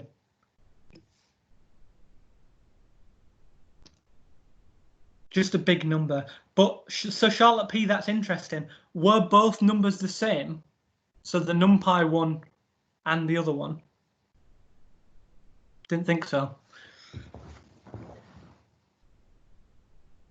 So that's interesting, right? It tried to times a list of 20 numbers together and it couldn't do it.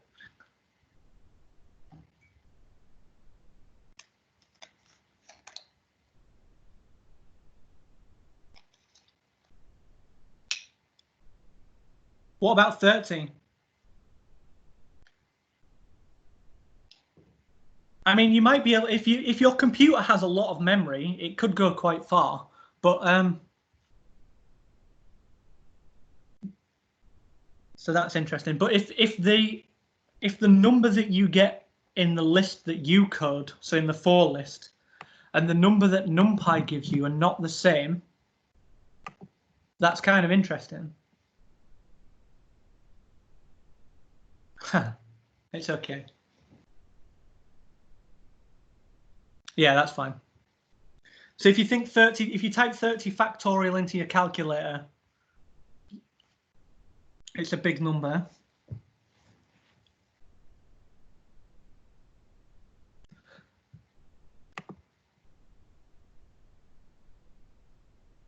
So Shashank, I don't have admin privileges on this for some reason. It won't let me do a form. Yeah, sure. Would you do me a form that asks if everyone has done the task? Yeah. Or I have a better idea. Maybe you can just ask, like, type a comment, and everyone who has done can like it. Oh yeah. Okay. So Timothy L says, hang on 1 second. Timothy L says he's got it. What did you do to get it? What was the problem? You can either unmute your microphone or you can type it into the chat. It's up to you. I had it on still 100 numbers, so I didn't change it from 100 to 10. Oh, so it crashed. Yeah. Maybe. Okay. Does it still give you 0? No, it gives me like 362,000 now. That's great. So the reason I thought you might have got 0 is, can you see my screen still? Yeah. I'm keeping you on the stream as like a narrative foil. The reason I thought you would have got 0 is because you kept the 0 in the list. So Oh, example, yeah, I changed that to 1. Yeah, I'm glad you worked that out. And the total also needs to start at 1, right? Yeah. Exactly. Cheers for that. I appreciate that.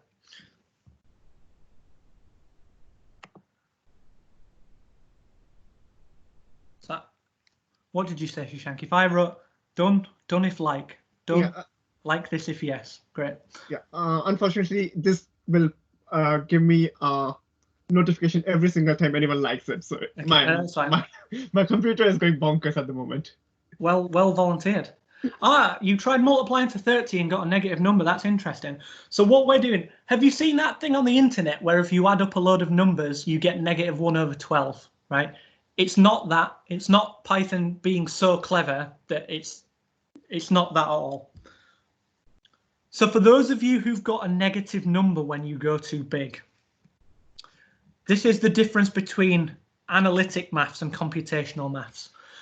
So because we've said number list is numpy.arrange, we've said 0 to 100 in steps of 1, and we've started total off as 0. NumPy and Python thinks that all of these numbers are integers, and because there are less integers than there are decimals, or in Python language float numbers, it uses less memory to store them. So if you go over the limit of that memory, it just wraps around and starts becoming negative. If you keep getting higher, it'll go positive, negative. It'll just keep wrapping round. So in memory, you've just got a big list of 1s, and it adds 1 to the end. And because computers think in terms of 1s and 0s, it turns them all to 0 and just starts again. Okay, so if you were to say, if you see my screen, a range 0.0 to 100, well, not 100.0, but 10.0 or 20.0 in steps of 1.0 and make total 0.0, Python will start to think that they're decimals, and then it will be able to deal with these big multiplications better. So if everyone tries doing that, tell me if you get a better answer.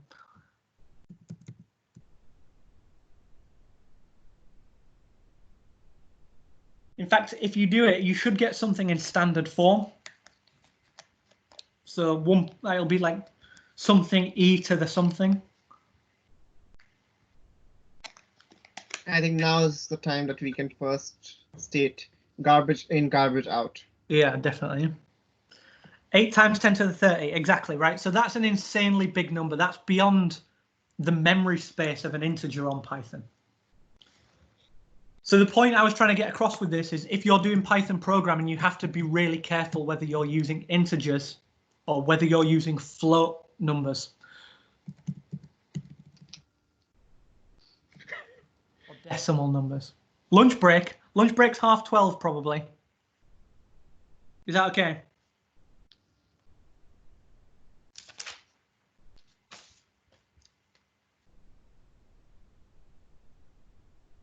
Did anyone else get integer, single precision, and float, double precision? In Python, it's kind of like different than it is in C, if that's where you're getting that. So integer is not single precision. Integer is integer. And then float, I think in Python, float is double precision. Is that right, Shushank? Yeah. It just maxes it out, doesn't it? Float 32. That's the standard. Yeah. But computers have so much memory now that single and double precision are really only important if you're trying to mine Bitcoin. So float by default is double precision in Python.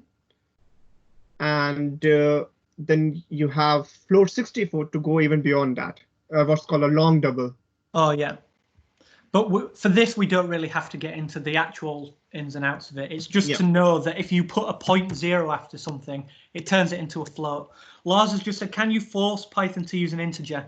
Yeah. So if you look at my screen now, I'm just going to write some code at the end. I'm going to write total equals, no, not total. I'm going to write number is equal to 5.5. And then I'm going to write number is equal to int number. And then I'm going to say print number. I'm going to get rid of all this. If I run that now, oops.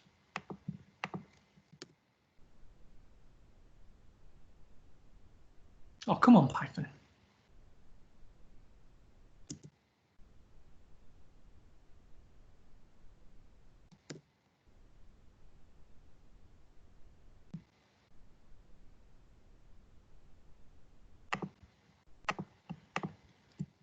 Did I save it? Is it using cache? Oh, it's using the other one. There we go. So it printed out 5. Even though I said it's 5.5, I turned it into an integer and it printed out 5. Does that make sense, Lars? Another point, rounding doesn't happen on its own. Yeah. So if you use int, it just takes the integer part of the number that you've got. If you use float, it turns it back into a float.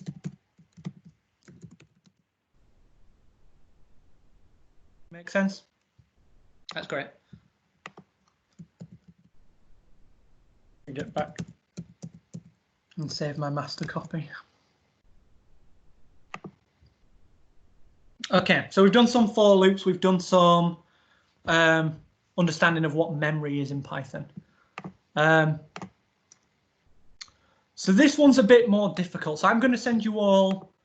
I'm going to try and send you all something to do with if and else statements.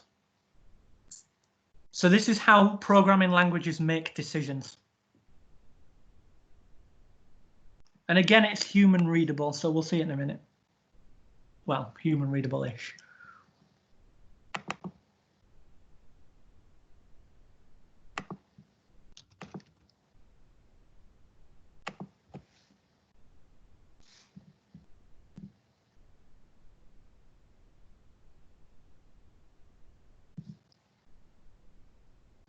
Okay, so I've just uploaded a new piece of code called options list _ example.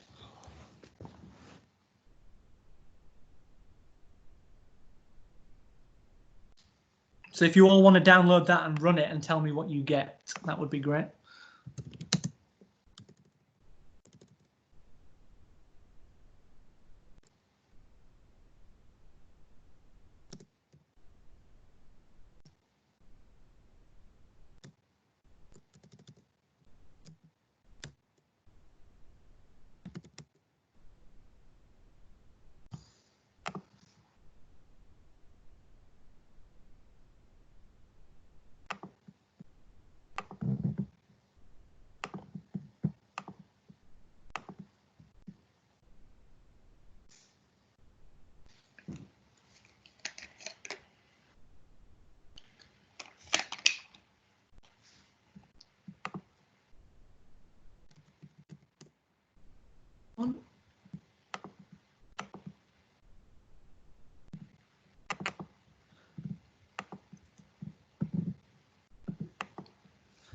Shashank, I changed this code to have examples at the top.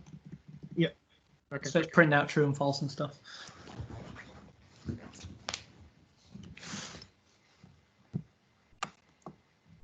So look, someone let me know in the chat when you've downloaded and run the piece of code. Cool. It should look something like.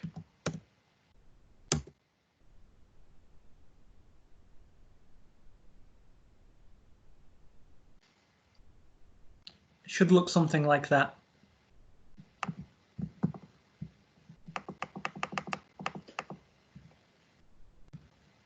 So from just looking at what's on the command line, this isn't going to make sense. But the point of this is to compare it with what's in the code and understand why it's printing out what it's printing out. So if we open up the code, this is to do with what are called if and else statements in programming languages in Python. So here it says examples, and it's just printed out a little bit at the top. That's here. It says print just true or false. Okay. So it says if true, print true. Else, if false, well, it says this will never be printed. Okay. So in Python, there's something called a Boolean variable, which is basically just 1 and 0. Okay. True is 1 and false is 0, but they're just given the names true and false to make it a bit more human readable. So what this little bit at the top says is if something is true, then print it out. But if it's false, well, do something else. But false, it's never going to be false because it's false. So that's never going to get printed. Only things that are true get printed. I know that sounds really complicated, but when we get into the real examples at the bottom, it'll be a bit more intuitive. The next one is combinations of true and false with the word and. So it says if true and true, print true and true. Elif true and false. So elif means else if, otherwise if. So else if true and false, well, this will never be printed. This will never be printed, and this will never be printed. Okay.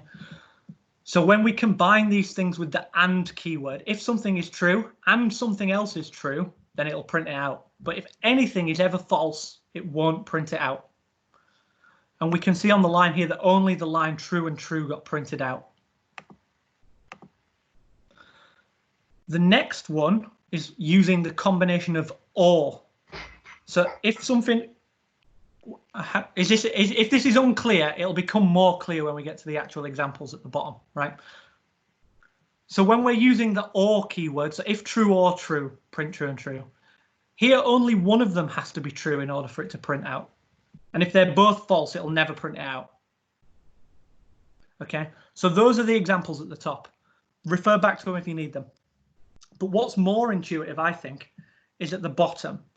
So I can type in after this command. I can type in some command line argument. So I can type in something after this command line, anything, and it will read them in. Okay. And depending on how many there are, so I've got the file name, I've got another one, another one, another one. I've typed in 4 things. So it says 4 command line arguments received. Okay. It knows that because of this bit at the bottom. So it says if number of arguments equals 1 command line argument received. But if the number of arguments is 2 or 3, print this. But if it's 2 and 3, which will never be true, so that won't be printed. But here it says if the number of arguments is greater than 3 and less than 5, i.e. equal to 4, print 4 command line arguments received. And that's exactly what we've done here. Hang on.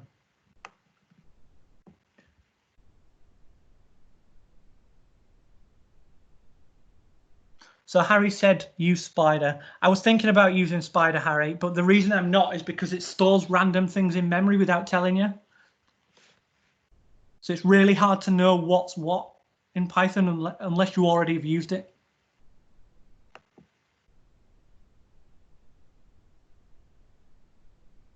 But I mean, that's up to you. So Jack Henry, what are the differences between using and or statements or any and all functions? Nothing at all, but it's important to know what they're doing underneath. So what this final bit is,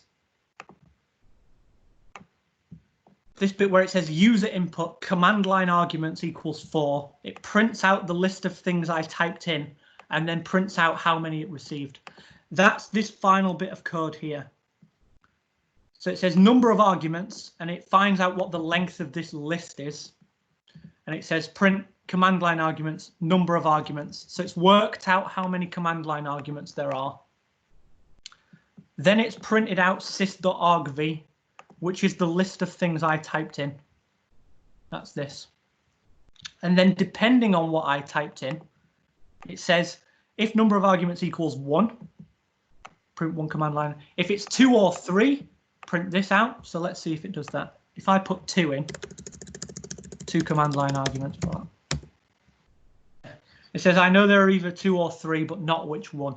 That's because it's gone into this bit here. So if I type in 3 as well, it'll do the same thing. I know there are either 2 or 3 command line arguments, but not which one. So if and else statements are quite complicated. I was wanting to teach everyone how to read in command line arguments and make decisions based on them. So this is going to be quite complicated. So, oh yeah, import sys. So if you've got the code at the top, you'll notice it says import sys. That's like importing NumPy, and it gives me access to the command line arguments. Thanks for that, Lars.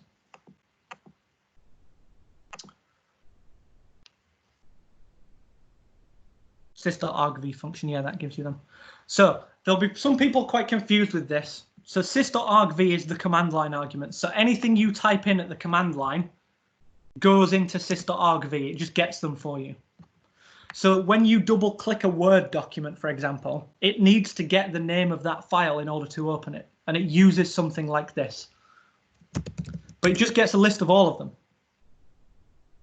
So there, everything I typed in, including the file name, is in that sys.argv list. Does that make sense, Charlotte, and everyone? So just to add, when you start Python, it doesn't really know anything outside itself. And to get to know things from outside, you need to import them somehow.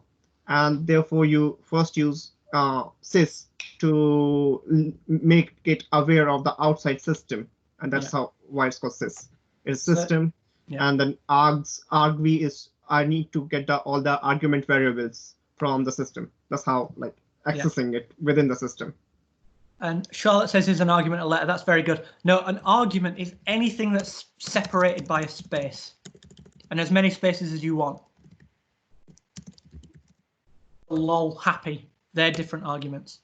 Now it's going to say more than 5 command line arguments received. I've misspelled received, whatever. Congratulations, right? So I could keep going forever. I could literally go forever, and it would just read them all in. It's making this list bigger and bigger and bigger.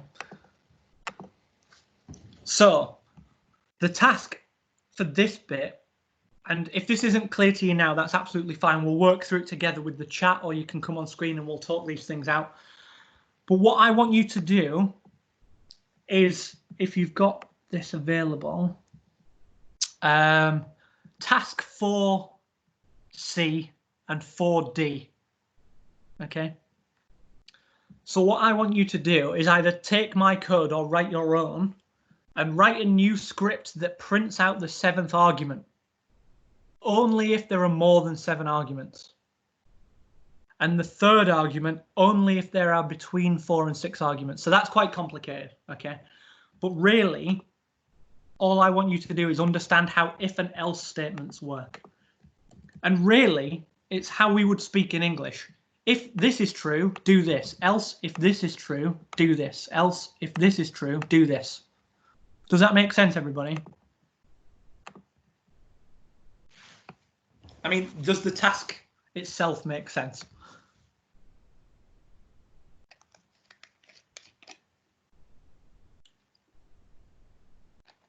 Great. So this is going to get quite tricky. We'll probably get some syntax errors and some this errors and some that errors. That's fine.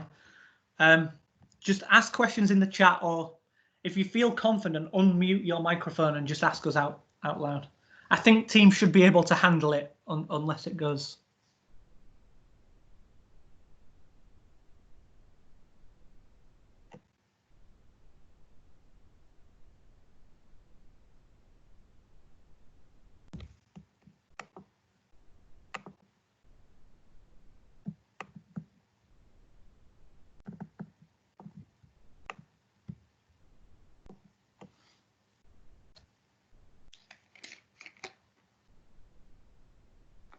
And after this, we'll go and get some lunch probably.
Oh, the polls are anonymized. That's quite good.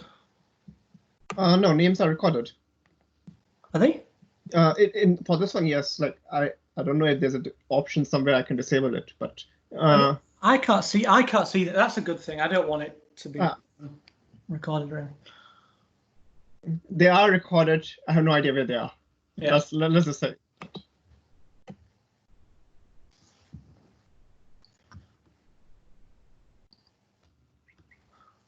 So 4 people are done. So for the 4 people that are done, and for the others, part D is interesting because it's working out whether or not a file exists on your computer. So if you've ever tried to open something or copy something and it said file doesn't exist, that program has done something like this. So whenever a program tries to use a file, it's good practice to test whether or not it exists. Oh, I'm not moving. Yeah, I know. I'm not moving on to part C. I'm not moving on to part D, Krista. I'm just mentioning it. Yeah, so part D is about checking whether files exist, which is quite useful. Because then you can say, if file exists, read file, else don't read file.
Not type random garbage into the command.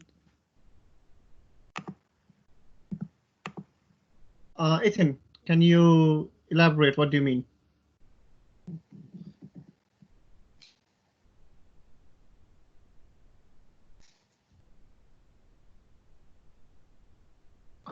What's the difference between garbage and a load of random things? I think.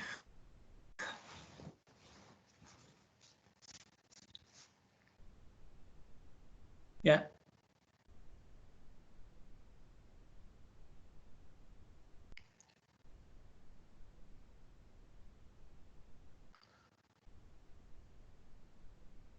Oh.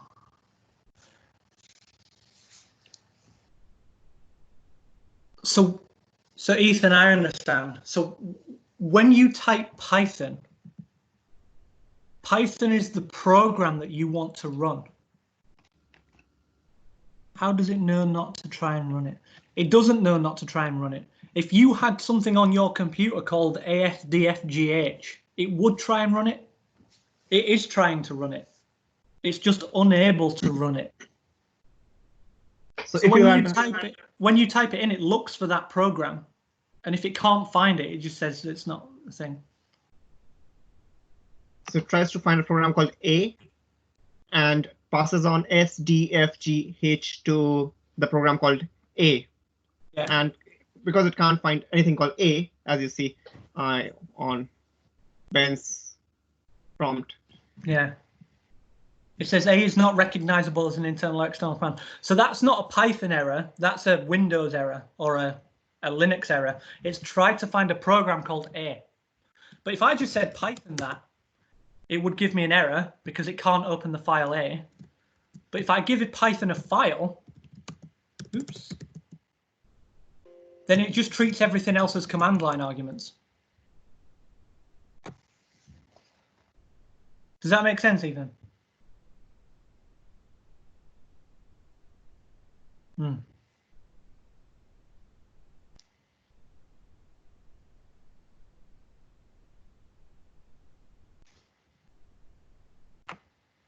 So for Harry, who said earlier why you can use Spider, you can use Spider to do all this, but it's not as clear what the computer's doing when you use Spider. So if I click run on Spider, what command line arguments is it using? Where is it getting the file names from, for example? It's not always clear. Whereas if you run straight from the command line, we know exactly where everything's coming from.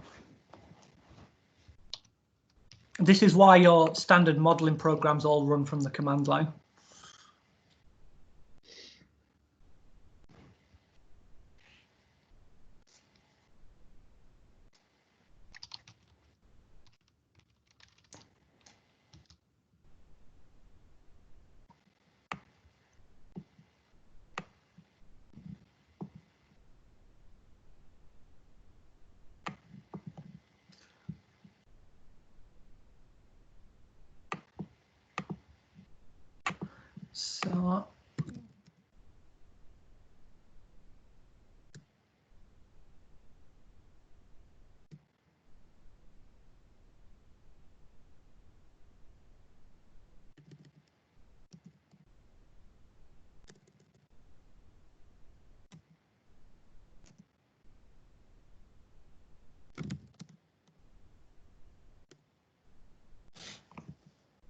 So I've got a working version of this program, so I'm just running it now on my screen. So if I was to type in one argument, I don't know. No, that's 2 arguments, for example. 3 arguments, because the file name counts as an argument, remember, 3 arguments. But if I type in 4 arguments, 5 arguments. So I've typed in 5 arguments, and now it's written out the 3rd one, which was one of the task things. If I do 6, 7, it's not going to print anything out. If I do more than 7, it'll start printing out the 7th argument for me.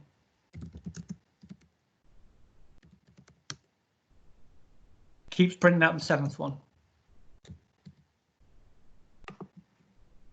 So the code there, it says if number of arguments is greater than 4 and number of arguments is less than 6, less than or equal to 6, it prints out sys.argv2.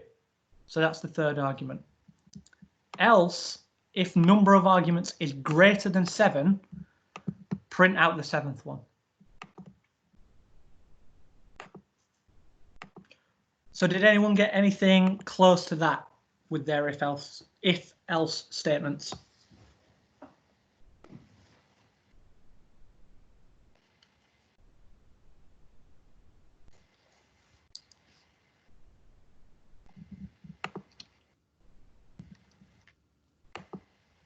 Good work, team.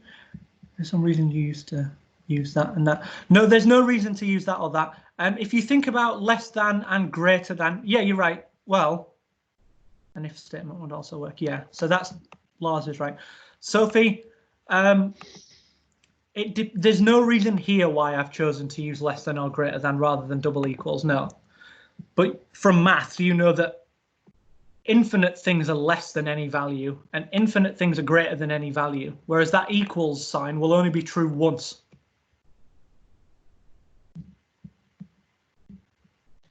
So in general, use less than, greater than, or equals when you want each of those specific cases. Does that make sense?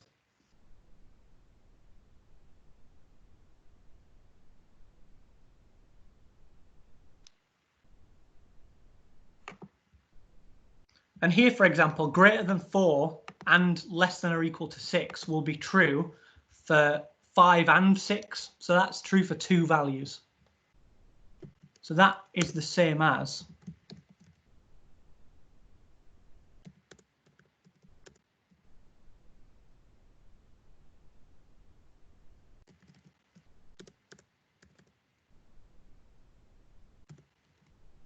so these two lines are exactly the same, logically speaking.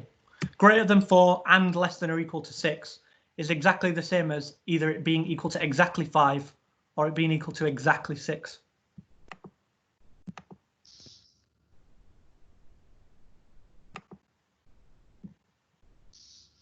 Yeah, definitely. Yeah, there is room for error. Equals never. In Python, it's not clear whether equals works for non-integer values anyway. So sometimes it does and sometimes it doesn't. Charlotte says, except it always seems to give sys.argv3 even if I give 7 arguments. That's interesting. So did you use elif or did you use just if?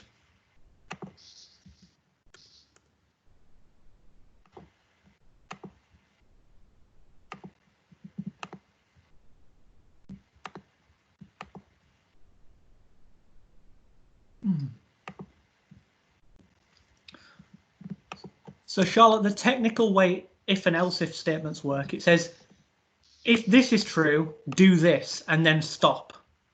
Else if this is true, do this. So only if this is not true does it continue.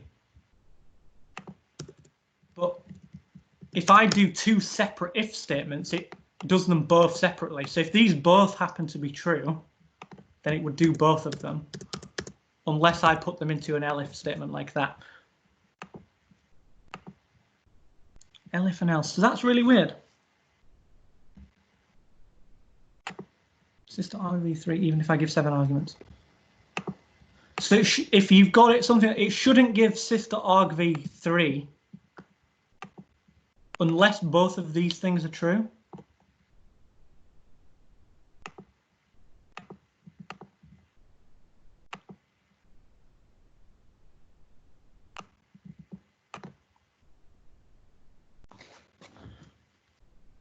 So yeah, the best way I find to work through if-else statements is read them as though they're written in English. So there is the second line. So elif number of arguments is greater than or equal to 4. Well, it's always going to be greater than or equal to 4. It's the or keyword. So that should be and. So where you've written or, that should be and. Or means either of them can be true, whereas and means both of them have to be true.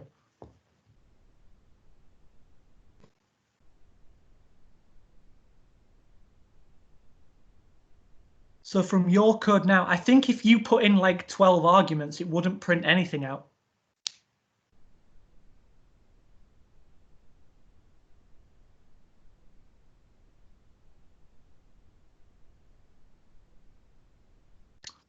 Ben, maybe Yeah. you would like to comment on the else statement from Charlotte. Oh yeah, the else statement. Well, that's. Oh yeah, I've just noticed. Yeah. So Charlotte, you see where you've said else number of arguments equals 7. You don't need number of arguments equals 7. Else just means the final statement. So if everything else happened to be false, so you can get rid of number of arguments equals 7.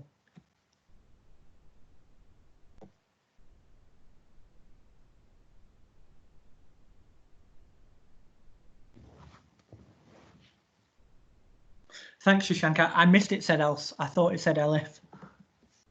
No problem. Okay. So the idea behind this in Python then, everyone, is you're asking something whether or not it's true. So if number of arguments is greater than 4 and number of arguments less than or equal to 6, right? So if this is true, do this. Else, if this is true, do this. Then right at the end, you can always write else print final. So only if this is false, this is false. If everything's false, it gets right to the end and prints out something. So it helps to say this out loud in English. If this, do this. Else, if this is true, do this. Else, do this. It's written in English to make it easier for us to code. Is everyone okay with that?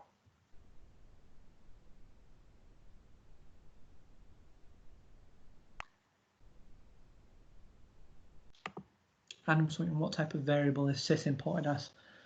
So that's interesting, Adam. Sys is not a variable, so to speak. We'll probably get onto it this afternoon. But when you type import sys, roughly speaking, it imports a big object just called sys. It's its own type of variable, like a class. If you've ever come across the idea of class. If not, we'll do a bit this afternoon.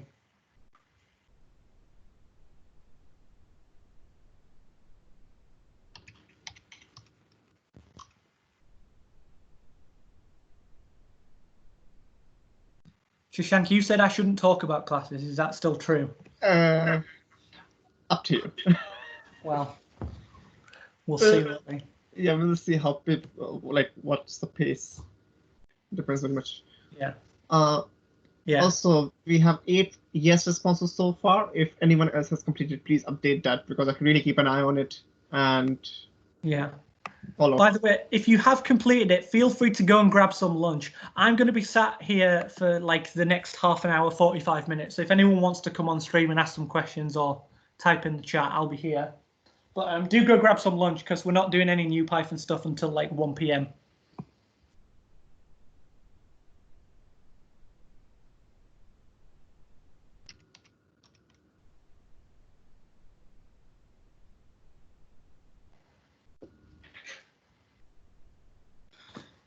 Yeah, let's say 1 p.m.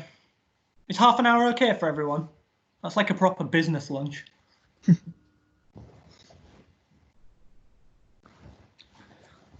It's not like an MNP lunch that lasts for like 5 hours.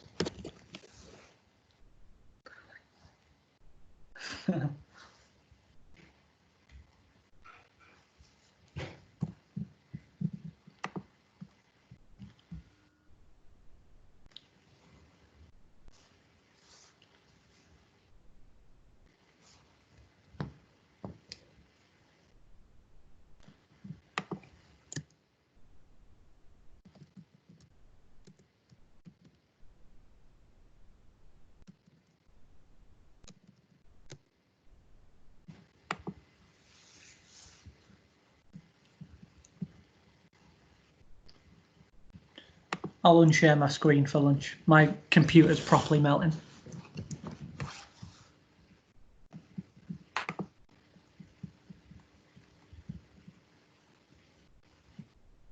I'll also drop out for 5 minutes and be back. I'll type when I'm back. And if Yeah, anyone no. has an issue or something, feel free to ring. I will be here.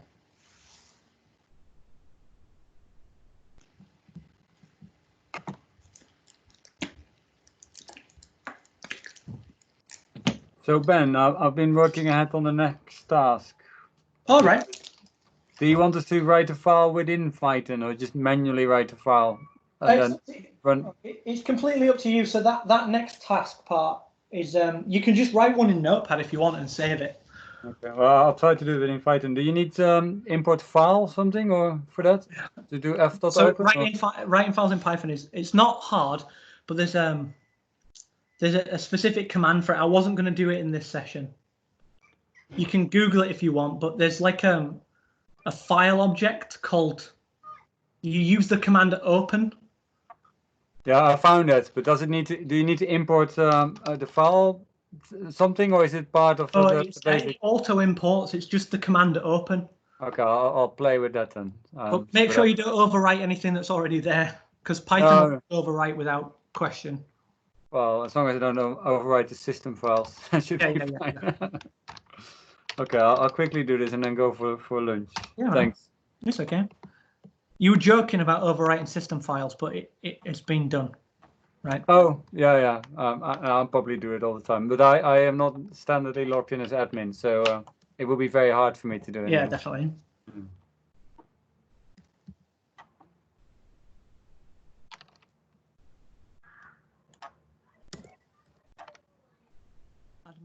You can use OS.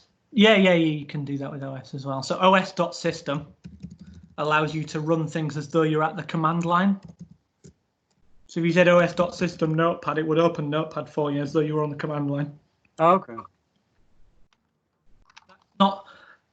That's not the Pythonic way of doing it, but like you can do whatever you want. If it works, it works. Yeah. I feel that Python is very messy compared to C++. Yeah, I think that you have a huge problem debugging it if you've made you'd think that, but actually no. I find debugging in Python easy because it doesn't. You don't have to worry about memory errors. Memory errors are usually where bugs are, in my experience. But finding out, because I don't know, it depends what you mean by a bug, right? Because if you've got like a program that runs but gives you the wrong answer. Yeah, okay. That sort of stuff is quite easy in Python because you don't have to recompile or do any of that stuff. Yeah, you can just put print statements all over the place and see. But you can do the same in C++. I've worked a lot with arrays. In C++, if you work a lot with arrays and accidentally go over the maximum array, you start sort of importing random numbers, and then you think it works, but then when you actually work the software later on, then all of a sudden you haven't realized that there's an error in the code somewhere, and then your answers are not true anymore. Yeah, definitely. In fact, there's really interesting like historical things about that. My favorite example, do you know Pokemon, the old Pokemon games on Game Boy? Yeah, I haven't played it, but I know. Yeah. They had so little memory that it was a real problem. They had to keep their arrays tight, but they'd also they'd swap things in arrays to save memory. And when they did that, that led to a massive bug where you could store your own name in the Pokemon data area. And then it would try and load your name up as a Pokemon. And it would go insane because that's obviously not a real thing. Yeah, no, indeed. So that's a really famous glitch that everyone can do. It got really popular at one point. But in like security coding, if you go out of bounds, that's where malicious hackers get in, if you like. Yeah, of course, and they know what they're doing. Because it only takes, like, say you've got an array of strings where each array element's quite big.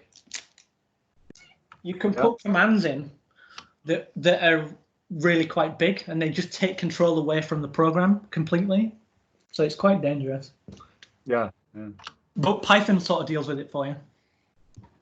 Good. I've done the next exercise. Good. I'm glad. It creates a file, and then the second time you run it, it says it already has this file. Okay. So yeah, the point in this was like, I'm trying to get across the idea that Python's human readable. So we should be reading it like as we were reading a piece of text almost. So. Well, I think in general, importing and outporting files in C is always an issue. Oh yeah, definitely. It takes a lot of time, but when you do any modeling, you have to read your data files. Yeah, well, have you done so? Ethan, I don't know if he's gone for lunch or he's still in the chat, but there's this thing called, it's in NumPy, numpy.gen from text, right? Yeah. And if you give that a data file, any data file, it can probably read it for you and have a really good guess of what it thinks the data looks like. Okay. So if you put in like a CSV columned file, it'll just read it in straight away and give you all the data in a really usable format. Okay, yeah, because the old programs that I have written, the input files had to be really, really exactly matching to what the expectation is. Yeah, in Python it doesn't have to be like that. I mean, you can read it in so quickly that you can say if, I don't know, if negative number, just ignore it and move on. Yeah. So you can test and do things like this. So it's a bit more forgiving. Okay, I'm going to have a quick lunch with my family. I'll be back around 1ish. Thanks, by the way, for. Oh, no problem. I'm hoping it's going okay, but modeling this afternoon, so let's do it. Yeah, that's the real. Well, that's why the input-output of files is important. In fact, we're not doing that. We're doing it from the command line, but I agree in general. No, but for me, if I do go there and have to teach other people. Yeah. Don't you need I'll see you in like half an hour. Don't you need lunch yourself, Dan? Oh yeah, I'm going now, but I'm right next to my kitchen, so it's fine. I'll see you in a bit. See you in a bit, yeah. Nikki? Hi, Nikki, love you. You okay?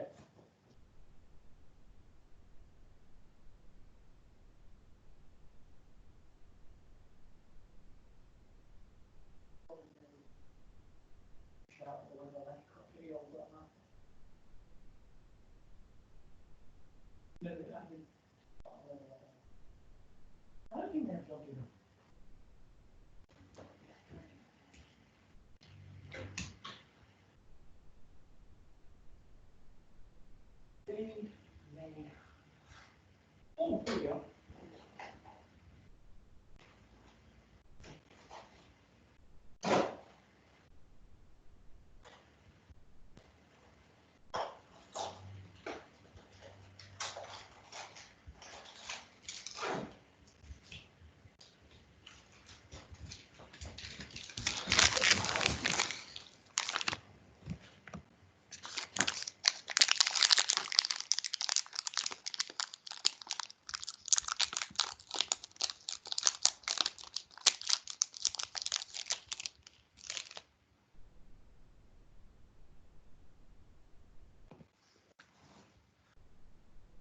Adam O'Connell, are you still in the chat or did you go for lunch?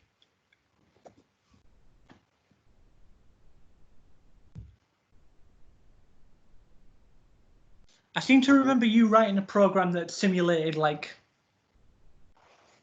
evolution. So you would overcomplicate it.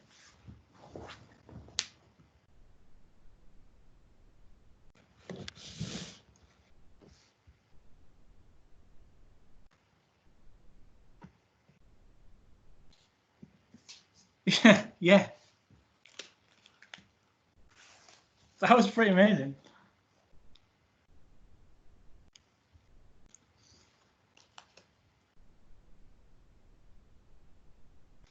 If you can probably turn your microphone on if you'd like. I think Teams can handle it.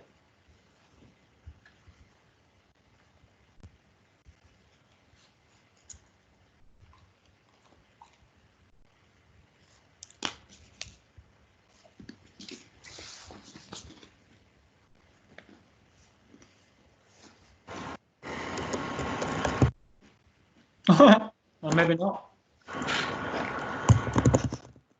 Working? Yeah, what was that noise? I have no idea. If you replicate it, I can guess. Maybe.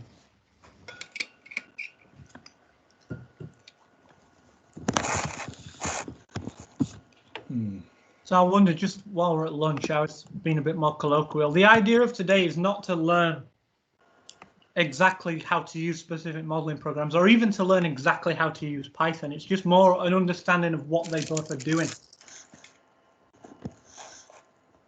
So even if the if-else statement stuff is a bit confusing, linguistically, you can say if this, do this, else do that, right? It's just a list of orders. So I hope that's going to, I hope it's coming across okay.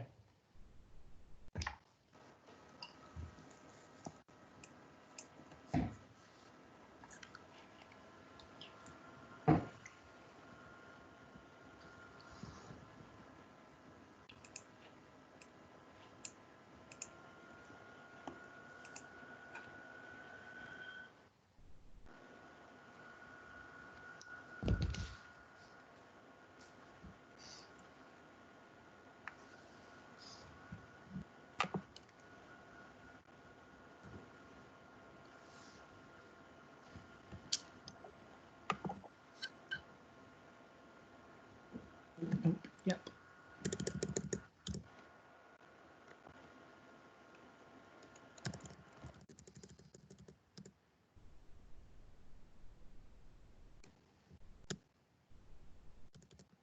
So I'm back. Yes. Hi, how are you doing? Good. Plot graph example. Going to see if plot graphs works whilst Teams is running. It seems to be. Good.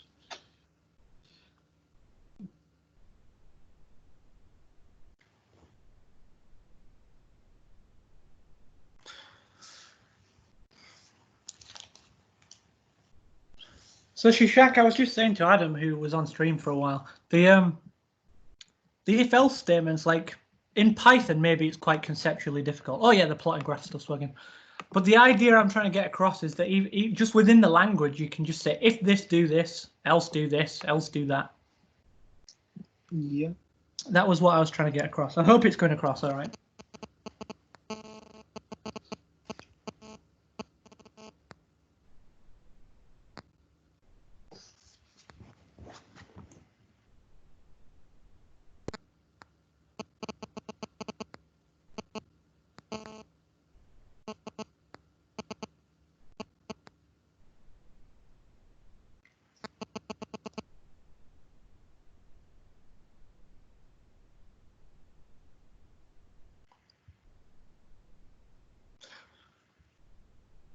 So I think I'm going to do the plot graphs thing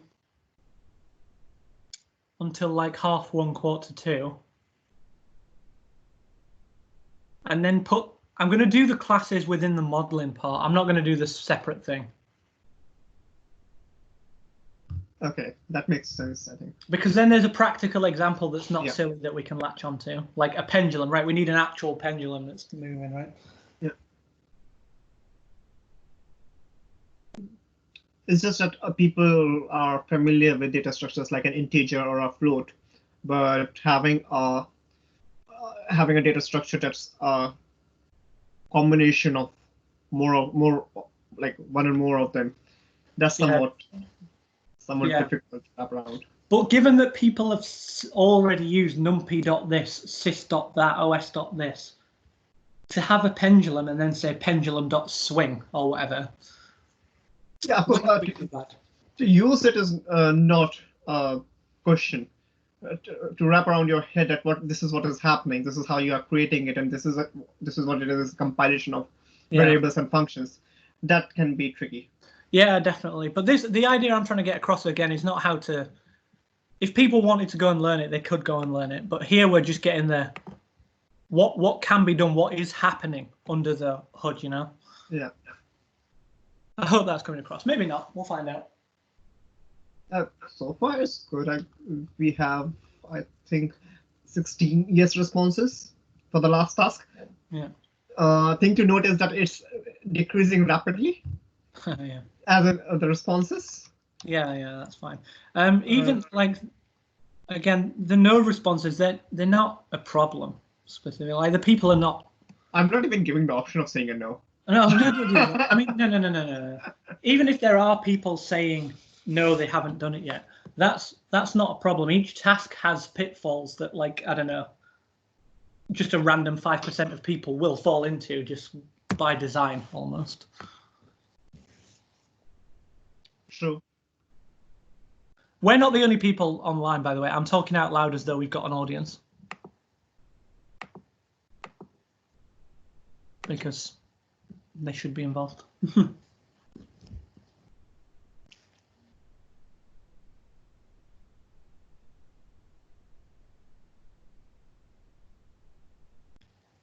Oh, a Nature paper has reported that they've machine learned the answer to COVID-19.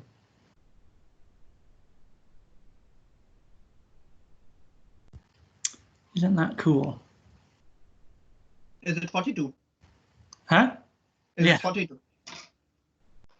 No, they've just machine learned the receptor binding sites that they can target.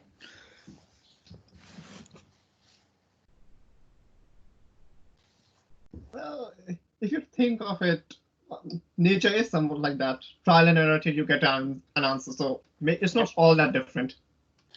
My colleague Dan, a different Dan than this here, he keeps saying that I'm not allowed to share nature things anymore. Well, I would put it the other way around. One is not allowed to share machine learned things. Anyway. That's not true science. That's black box magic. It is magic. But I mean, it depends on what the trade-off is, right? If there's a trade-off between lives saved and robust understanding, I mean, Yeah. you know. And even if you have an answer, you can work out, like, reverse engineer your way through an understanding. So Yeah. there's always this point to be made. Definitely. I'm going to talk about that in modeling later, actually. Like, what is true? Like, is a machine learned algorithm's answer, is it true? Like, true in the logical sense? I don't know. Maybe. The problem with things being true and false, like things not being binary anymore, is that people who don't understand science very well, they are able to misrepresent things very easily. Yeah, definitely. And like news that says, like, science says this, and I'm like, does it? Like, I think science just says, I don't know, constantly every day. Maybe it's this. Mostly science says what you want it to say. Yeah. Sorry. There's some really interesting papers, actually, that says science, the answer that science comes out with is, like, empirically true, like with some experimental error. But the answers that people choose to look into are politically developed, which is quite interesting. Like, whilst if you do the scientific method, you'll get the empirical answer. Depends on where the money is. Well, that is true. The answer that you get depends very much on the question and how you frame it. Yeah, well, there's that as well. So if you ask the right question, depending on your funding sources, you will get the correct answer, depending on your funding sources. Yeah.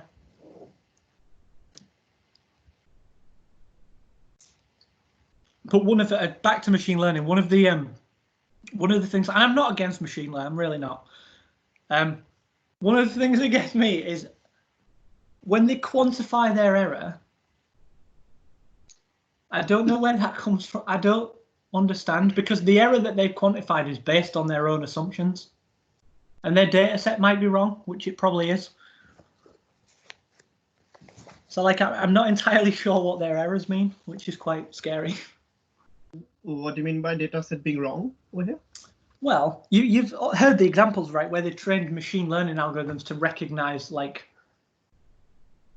different things. There's the famous example where it recognized certain people to look like animals, and there's one where it recognized a wolf, like a dog, a cat to be a wolf because it was on a white background or something like that. And they were the machine learning algorithm was almost certain that was true, but it's because its data set was not random. Oh, you mean that there's a bias in the data set? Yeah. Which is true in science, but I find in, like, manual science that is less so. But that might just be me. I don't know. No, it's because it gets spotted. Like if a human reads through every single option, you spot stupidities. Yeah, you can laterally think a little bit, right? Yeah. Oh, by the way, if people come, hang on, we should do a form. Are you back? Let's do a form.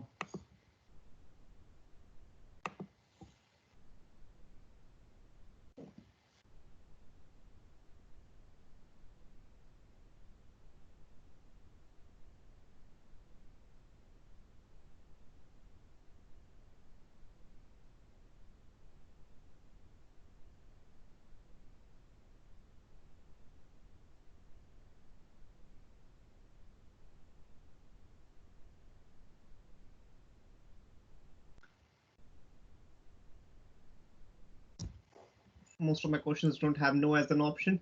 You're not allowed not to be back. Oh dear.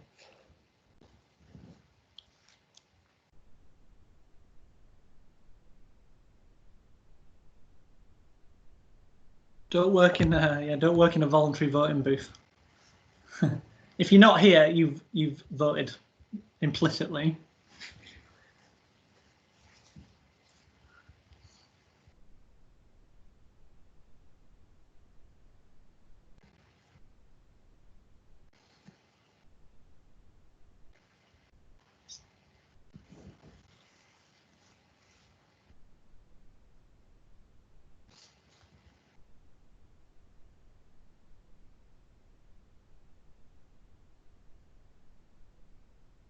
Ben, as an offhand question, can you get system arguments in Spider, like from within Spider?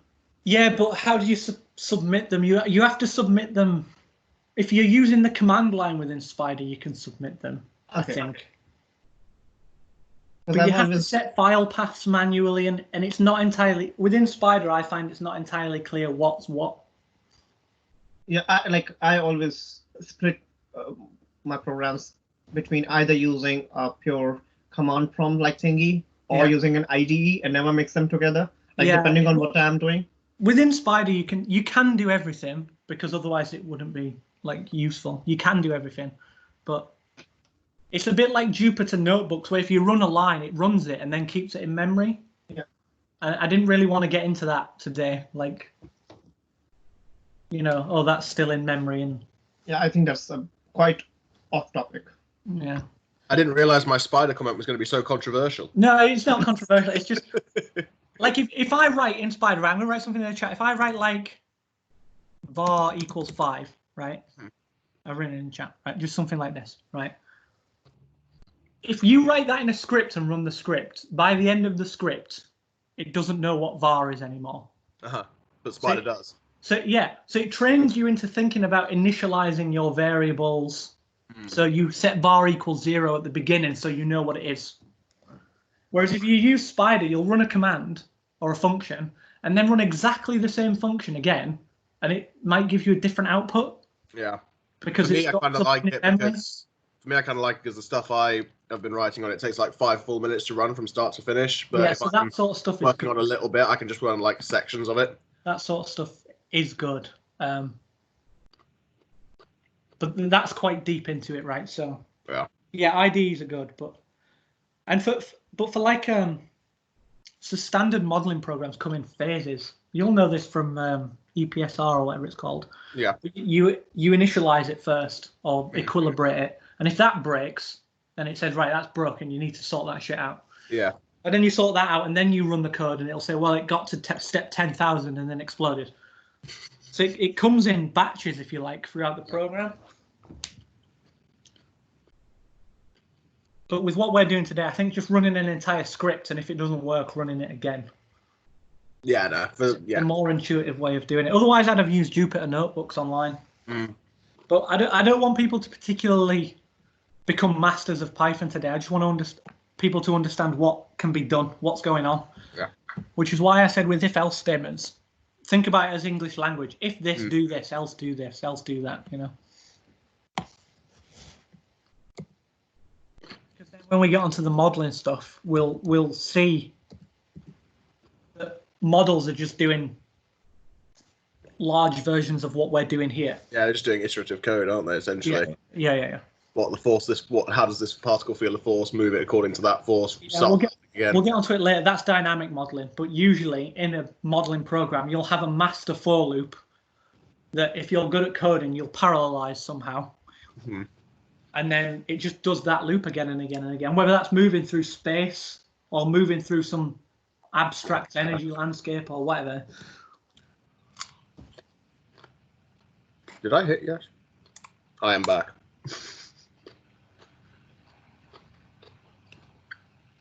Mute my microphone so you don't have to hear me eating carrots. Uh-huh.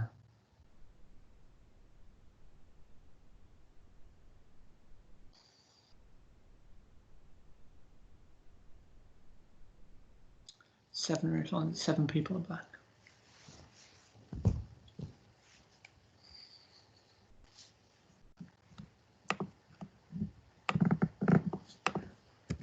Command line, by the way, is one of those things that's really funny. When you start to learn how to use, it's very much like the Dunning-Kruger thing, like the reverse imposter syndrome.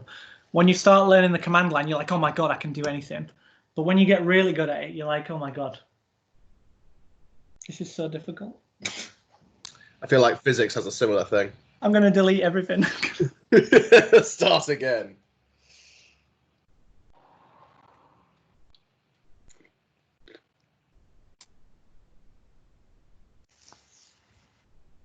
Are you going to use the command line for everything now? Is anyone going to? Absolutely not. Just use it for everything. You should use it when you're coding. Yeah. I do like it, but yeah, if I move away from Spider at some point. That's the spirit. Like tomorrow.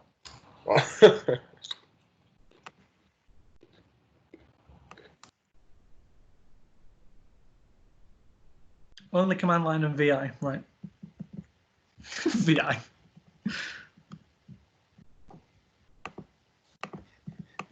If we do not want to continue, we can start an argument about VI versus what was the other thing? Emacs, and then the conversation can continue forever from here.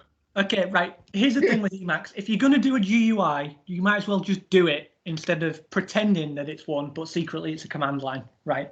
That's my thing on Emacs. I don't like it. It should go away. I would just say that I'm too young for either of them. I started with Nano. Yeah, So, Nano. I like Nano. Yeah. Is that an age thing? Is I that don't know. Like whether the tweenies was a thing. I don't know. I just came across, like, the first thing I came across was, of course, GUI.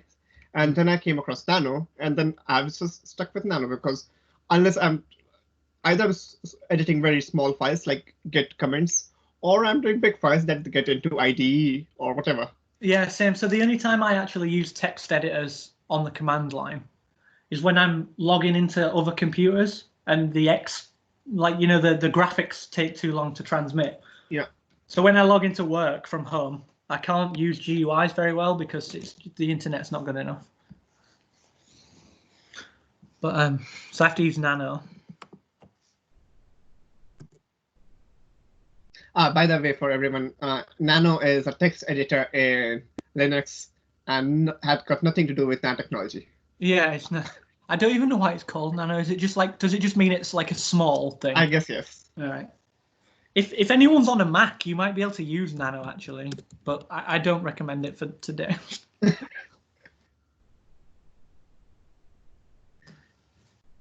mean, whilst we're waiting for everyone to come back, SED, does that count as a programming language? It is Turing complete, so it is a programming language. Everything's Turing complete.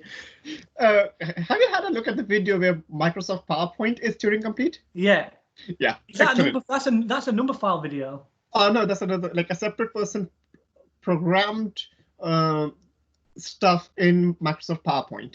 Yeah. And they have a video about it. They used things in themselves to make recursive loops or something.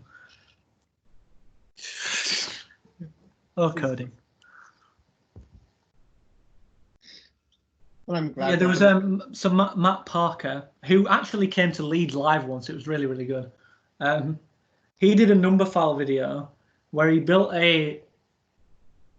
roughly speaking, a machine learning algorithm out of match boxes with different numbers of matches in them.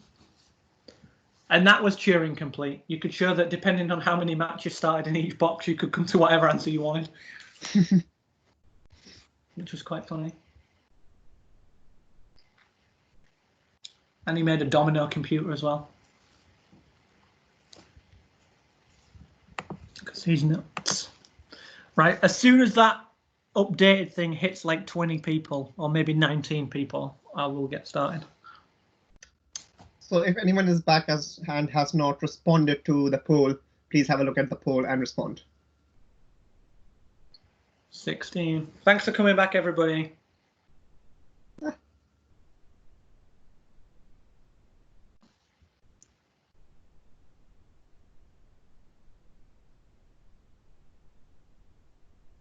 $19. Oh, one more. So 20. Nailed it. Hi, everybody. Welcome back.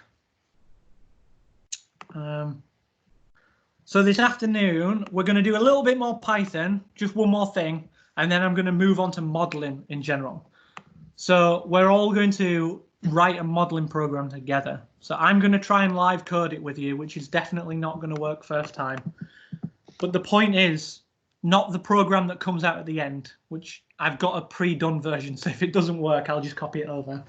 But understanding what modeling programs are doing under the hood.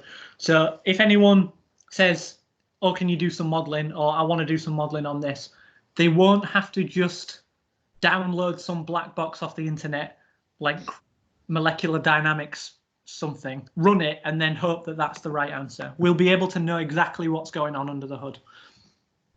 But for now, I'm going to put something into the chat for everybody. It's called plotgraphs.example.py, and it will plot you a graph, but it will plot you a very bad graph.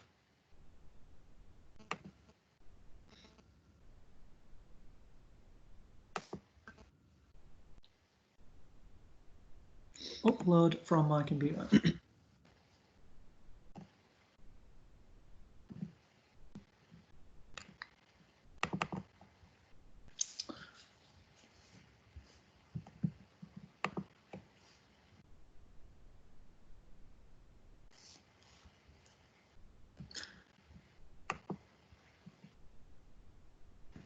So everyone, I've put plotgraphs_example.py into the chat.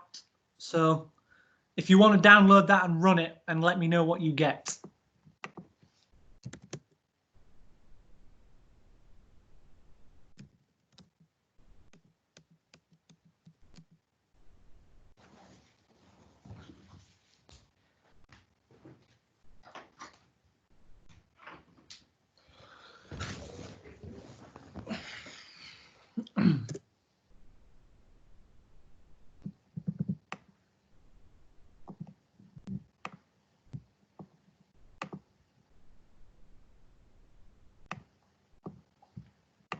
Hopefully what you will get are some exponential graphs that are fitted very, very badly. Like this. So if you all get roughly what's on my screen, let me know.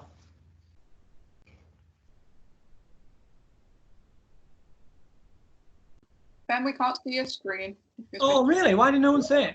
Well, I've said now.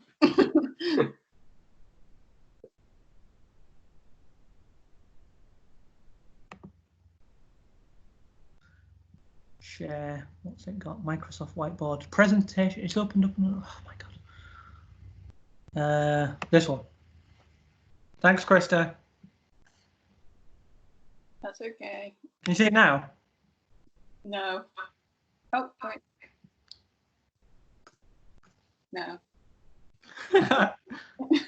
Oh, yeah, no, we can now. So Okay, can you see bad exponential fits? Yeah, yeah. Amazing. I'm so good at computers. Oh, my God.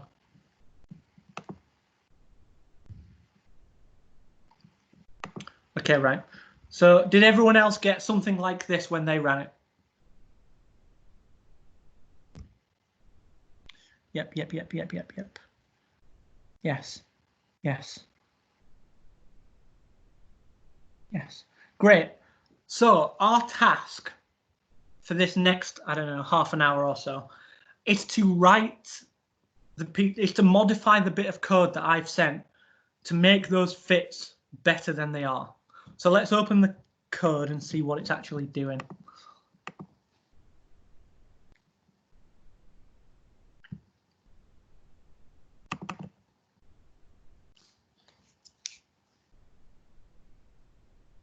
So I've got this code on my screen, and this is the code that just plotted that graph. Now, in practice, the stuff we did before where we checked whether a file existed, we would use something like that to read in data from a file. Okay. Now, I'm not going to teach that today. It's a bit too long-winded for today's session. So the data that we're going to be using is hard-coded into this script. But in general, you would write a script that reads in some data and then plots the graph. Okay.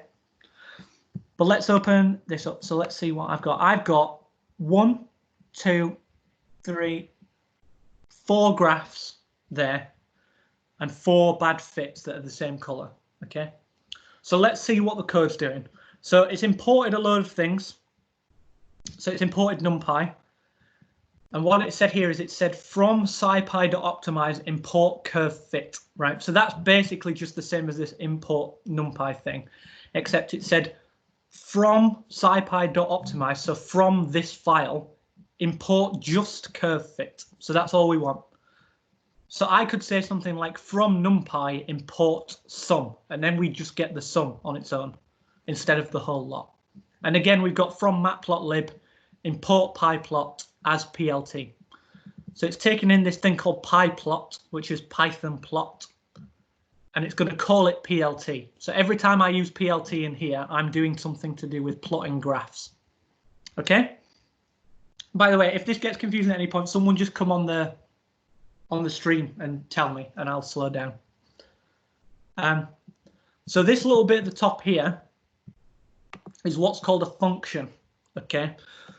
So when you've used numpy.sum or any of that sort of stuff, that someone has written a piece of Python code that's somewhere else, and you're using that piece of code. Here, we've written our own piece of code, and we can use it whenever we want. So if I say linFit at any time during the rest of this code, and I give it 3 input parameters, then it will give me the associated output.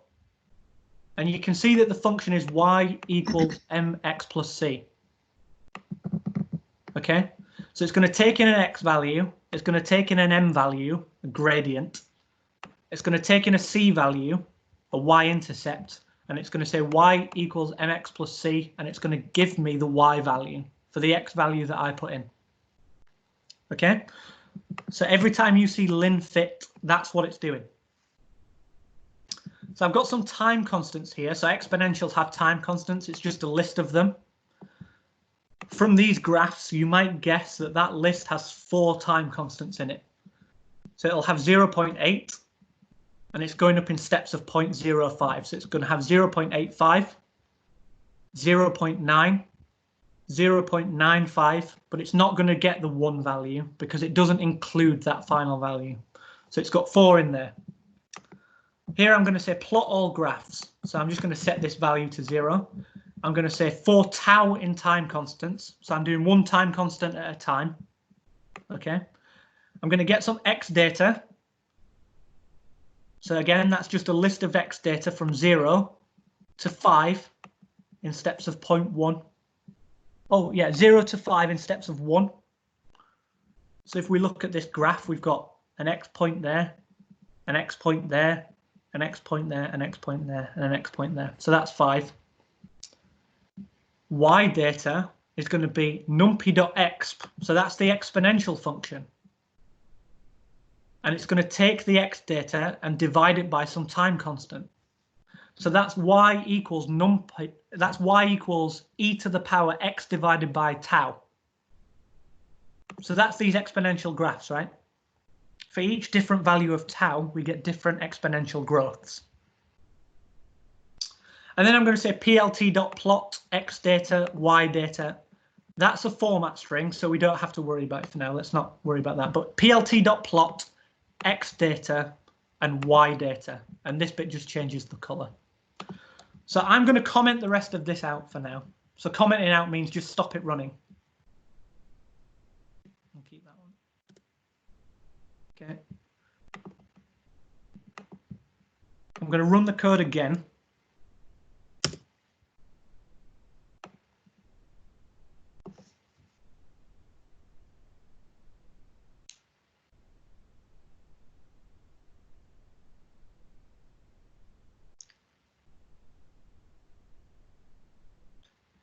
What?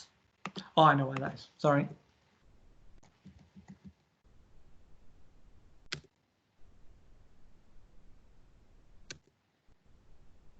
There we go.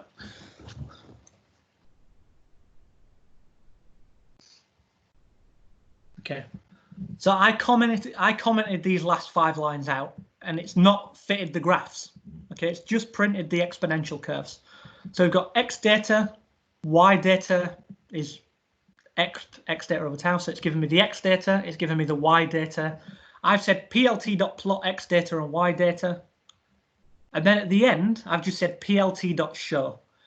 And what that's done is it's taken every single one of these, because it's doing a loop over all the time constants, and it's plotting each one at a time, all on the same graph, and it's just showing me that graph. Now there's a line there that says plt.savefig, so that's save figure. Obviously I've given it a file name, and I've also given it a DPI. So that's really useful for journals, right? So if I could put DPI equals 300, it'd just make it 300, and it'd be fine. But plt.show has put it to screen so that we can see it. Does that make sense so far, everyone? This is how you plot graphs in Python.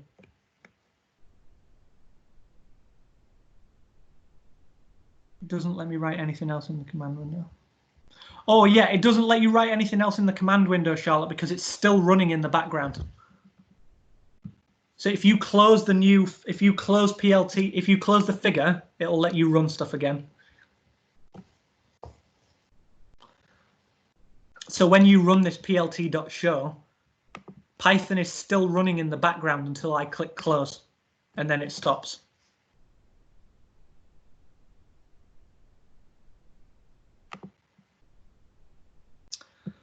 So what that means, if I got to here and it didn't print the fits out, that means that these next 5 lines are going to be the fitting functions, right? So let's work out what's happening. So this is quite complicated. This is how fits are done in Python, and it's actually how they're done in Origin and MATLAB as well. It does something similar to this. So I've said I want this curve fit function from scipy.optimize. So curve fit does exactly what you think it's going to do. It fits a curve. And I'm going to give it linFit, which is that function that I defined up here. And I'm also going to give it the X data and the Y data. So what curve fit is doing is it's saying, take this fitting function, which is y equals mx plus c, take this X data and this Y data and return the parameters that best fit that function. Okay, so params are the parameters that best fit this function given this basically experimental data. So those parameters are going to be M and C. X is the input data, Y is the output data, so that's X data and Y data. And what linFit does is it does a least squares fitting function for us to work out the best values of M and C to fit the X and Y data. And that's what's in params. So I can say M fitted is params 0. So params is just a list of numbers. M fitted is params 0 and C fitted is params 1, because that's the order they were in up here. Does that make sense, everybody, what I've just done?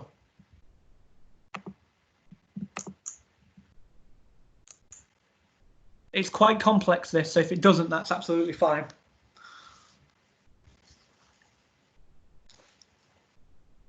Charlotte says yes. Adam says yes. Covar is the covariance matrix, yeah. So Covar is basically the errors. But for this, we're not going to do errors. I'm not going to bother with that. If you want to go further with this, then you would use Covar, the square root of it, to get the errors. And you would divide it by the square root of the number of things. So no, you lost me on parameters 0 and 1. What do they refer to? Okay, so that's fine, Simon. So if we go back to this function, so curve fit is going to take this function up here, which, if you remember, takes in x, it takes in m, and it takes in c, and it gives us the y value. So it's basically y equals mx plus c, and it gives us the y value. It knows what the inputs are. It knows what the outputs are. And params contains the m and c values that best fit this data. So if you want, Simon, you can come on stream and we can talk it out loud, because there'll be other people in the stream who also don't know.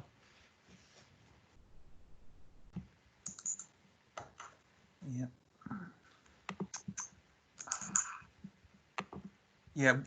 Can you hear me? Yeah, definitely. Yeah. What I didn't get really is what is it doing? Is it m fitted equals param 0, c fitted equals params? Yeah. Ah, okay. Hang on. So if you printed out params, it would just give you a list. So if I said if I'm at the top of this function here, can you see? Yep. And I said A, B, C, D, R, right? Whatever. Params would now be 5 long. No, it would be it would be 7 long, because it would have 1, 2, 3, 4, 5, 6, 7 in it. Okay. Okay. But A, B, C, D, and R aren't in this equation.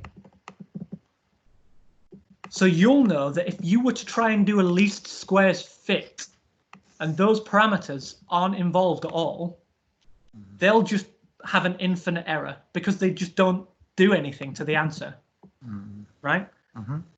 So what this parameters thing does, it's basically just a list of all of the parameters that this function takes in addition to the input to get the output. But because it's a linear fit, we only need 2. So we need m, the gradient, we need c, the y-intercept. And we say y equals mx plus c and get the y value back. Does that make sense? Yeah, I think so. Okay, so this line here is least squares fitting to this function. Okay. This is the input data, this is the output data, and params is just the extra parameters it needs in order to do this function. Does that make sense? Yeah, thank you. No worries. I've got a question, Ben. Hi, Anders. Yeah, let's go. So you've defined a function called linfit, and I have.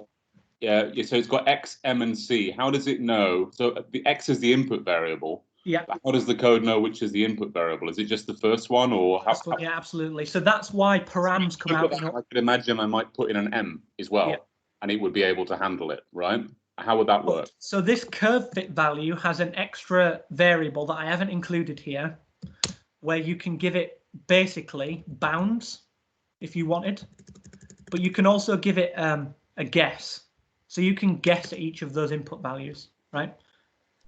So you could put limits on your m. You could say this function must fit this data, but m cannot be less than 0 or greater than 1 if you wanted. And you can also put an initial guess in. So you can say, I want to fit this function, but I want to start all of my values at like m equals 1 and c equals 0. Does that make sense? Sort of. What I don't get is you've got 3 letters in there, and you and I know that x is going to be an array of values. Yeah, but Python also knows that x is going to be an array. In fact, it doesn't matter what x is. X can be a number, an array, anything. It can deal with it. This is why Python is so flexible. If x is an array, then y comes back as an array. Sure, okay. If m is a matrix and x is an array, then y will come back as a vector that's been multiplied by a matrix. It can take anything, okay? But it will assume everything is a scalar unless you tell it otherwise. That's fine. But then, so when you've got curve fit, you've put in an equation which you've called lin fit. Yep.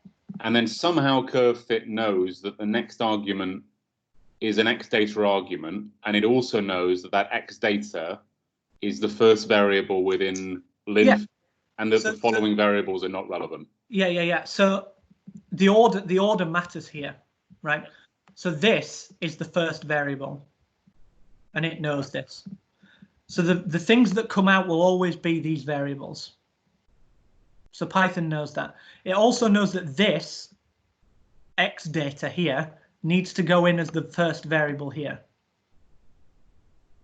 Okay, and it knows that y data is the expected output. And it changes M and C in order to fit it for you. In fact, I might be able to show you. So if I print M and C inside this function and run it again. Excuse me. What happens on my screen?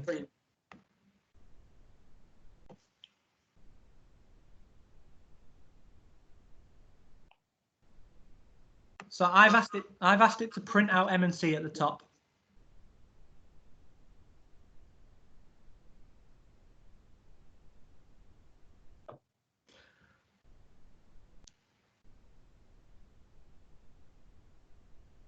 So can you see it's printed out a load of numbers? Yeah. What that is Python, in fact, curve fit, repeatedly calling that function for different input values.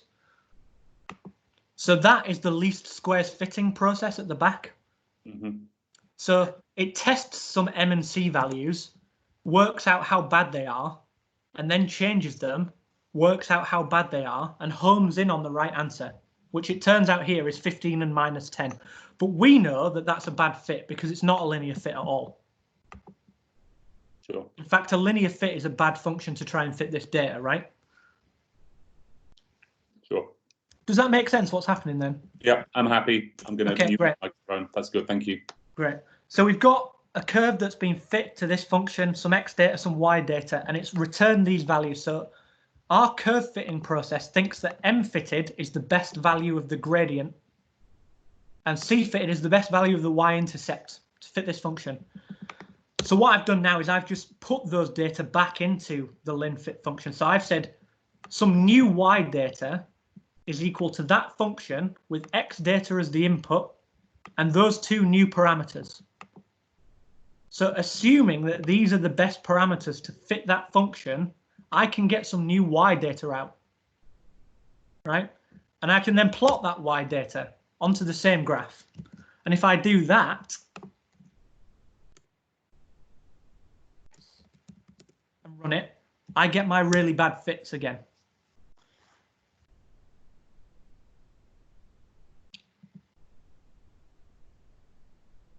You see? So these are the best linear fits to those data points that it can get. And they are the best linear fits. You can see it cuts it almost exactly in half, with some data points above the line and some below it. So that is the best linear fit that you can get to that curve, right? So the task that I want us all to do here is, did you notice that the fits are awful? I'm sure you did. Write a new script that plots exactly the same data, but with a much better fit. Okay, so what I want you to do is effectively write a new function where here it says lin fit. I want a new function that fits that data better. Okay, does that make sense, everybody?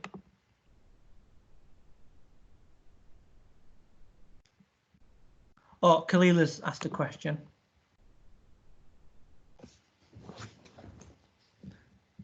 Sorry, I missed the chat whilst I was chatting to Anders. Can you repeat why the 0 and first elements are selected for the params on lines 27 and 28? 26 and 27. Yeah, so Khalila, in regards to your question on which parameters are selected, Python knows which order these are in. So the first one, param 0, will always be this one. And the second one, params1, will be this one. And if I added more parameters after that, I could get more and more and more. Does that make sense?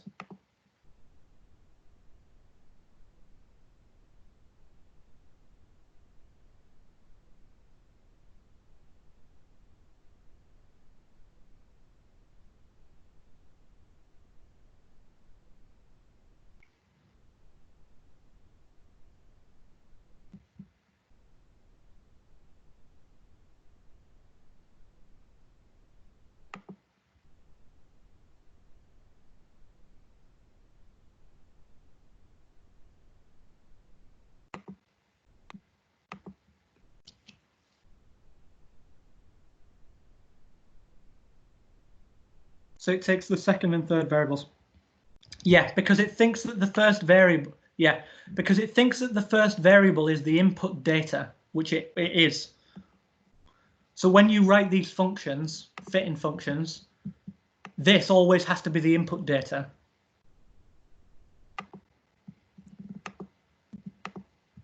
You don't have to call it X if you don't want, but it always has to be that first one, right?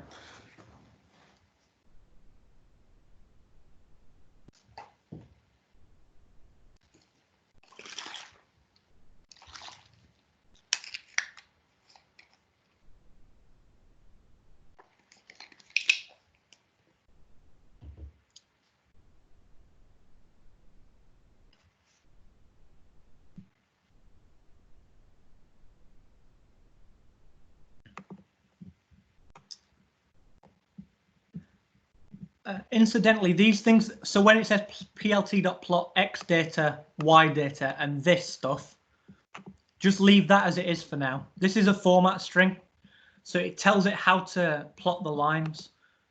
So this means every data point should be an x, and it should connect them with a line, and it should be this color, but just leave them as they are now. So for the more mathematically inclined people, I have pasted the link to exact details of optimized curve, the function, and you can see the details of why exactly the order has to be the function, the x data, and the y data. So this is hard coded into this particular function, and that is why it has that order. Yeah. But yeah, whilst we're all working through this, the thing that once you get your head around how Python actually does graph fitting, so I have so many scripts on my computer at work that just look exactly like this. I might as well have just copied it. And the reason for that is because I can put any function I want here. I can put a 20th order polynomial there if I want and fit my data to it. So unlike most out-of-the-box pieces of software that have predefined functions, Python allows you to very easily just make your own function and fit whatever you want to it. And it will just apply that least squares fit algorithm to it and find the best fit it can. So as we're working through this, I quickly looked on the web. So it uses the nonlinear least square fit or the Levenberg-Marquardt procedure as default. Have you played with other fitting methods? Yeah, we're getting into very hardcore statistics there. So there are so many that you can do, right? And different ones minimize the error in different ways. And the curve fit function works for everything unless it's very, very, very weird. Okay, so that was, I was just sort of asking an opinion. So you say that that function is very stable and can really do a lot. So it's useful to keep it this function. Okay. Yeah, and you'll notice that all of the other alternatives, like anything that uses the least squares, have the same what's called function signature. So they all have the same. You put the parameters in, and they all have the same keywords. They all have the same order. Yeah. So if you decided you didn't want curve fit, all you would do is import something new up here. I don't know, I don't know what it's called, least square, I think, like that, right? Yeah. And then you would just change curve fit here to least square. Does that make sense? Yeah, no, it does. It just means it's very versatile. Yeah. Oh yeah, very versatile. So like you can do things in Python. If you had a loop, for example, say you wanted to, say you had some data, X and Y, and you know that it fits one of 10 functions, but you don't know which is the best, right? You could write a loop over different functions and just test them all and see which has the lowest R squared value if you wanted. Yeah. But you have to be careful because you can use Python to minimize your error. But you Well, don't it's- want I to mean, minimize guys, your error. I mean, R square is not always the best measure of. Exactly. So of you it. need I to know. you need to be aware of what you're doing. But the versatility is there. Yeah, no, I've just had a second year course module where where there was a major mistake in that everybody chose the model because it fitted better, but the model was physiologically irrelevant. It was very funny. Yeah, exactly. We're actually going to talk a little bit about that later. I mean, like, when people come to me actually and say, I don't know, can you do me a model of this specific thing and get this answer? My answer is always yes, I can give you any answer you want, but whether that's real is a whole different kettle of fish. Yeah, yeah.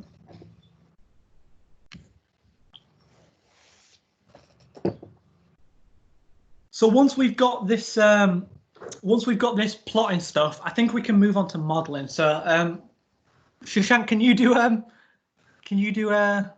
form? Yeah, sure. Thank you for doing this. My laptop is not built for, well, anything really. Except Civ 6, which is free. You should all download it. Yeah, done that. Yeah, exactly. Me too. It's great. Thanks to Jack for Yeah, like he told you. me. Done with. Go.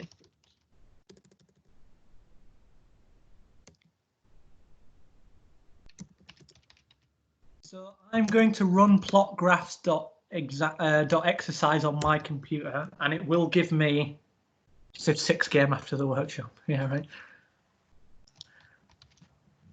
So can you see my little thing there?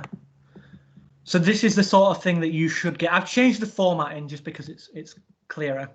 But this is now, the linear fits are now perfect exponentials because that was the goal. Ben? Yes. I'm having trouble with my syntax of my equation. I don't know. I'm trying to put it in different ways, and it's saying I'm getting syntax errors on my equations. Okay, so this is what we haven't actually got to yet. So what's your specific syntax error? Oh, it just doesn't recognize it. EXP for exponential. Doesn't recognize it. numpy.exp is what you want. Ah, okay. So exp, Python doesn't know what that is, but numpy.exp, that's a thing that we know about. And that takes in x data and it returns the exponential of it. So it's e to the power x. All right. Okay. That helps, yes. Thank you. If it's maths, it's in NumPy, 100%. So like numpy.py, it's 3.14 to like 20 decimal places.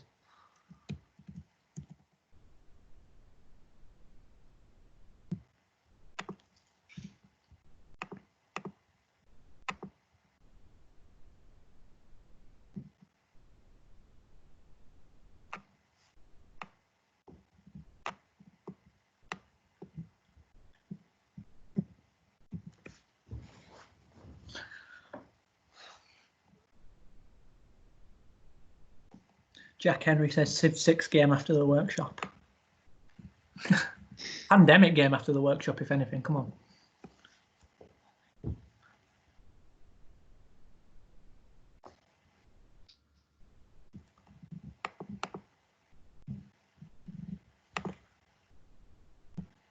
Jack, come online and enlighten us. Yeah, someone wants to link Lars to the Epic Games download thing. Yeah, Pandemic the board game, it's really good. Oh yeah, we have done that one. Yeah. A bit too real, but I'm afraid I've just bought the Final Fantasy remake. So yeah, me too. It's the best. It's so freaking good, man. Well, don't tell me. I still haven't unpacked it. Well, I'm waiting for bad weather now. Now just be ill for a week. Yeah, I wish I could. You've got there's a good reason. Yeah, do it. I would never do that. I did not do that. I just didn't sleep for like a day.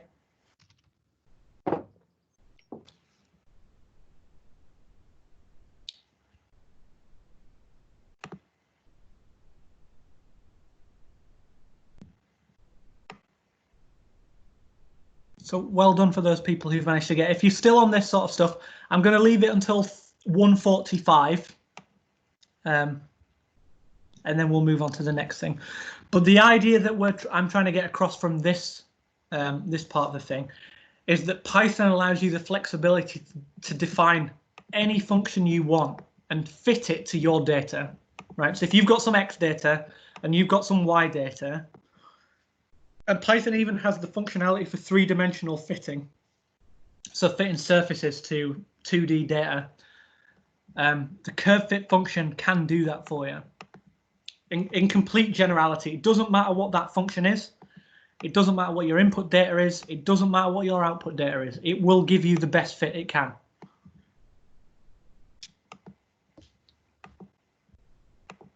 So if you have voted still on it in the poll, you can change your answer. I just checked. It is possible to change your answer whenever you are done.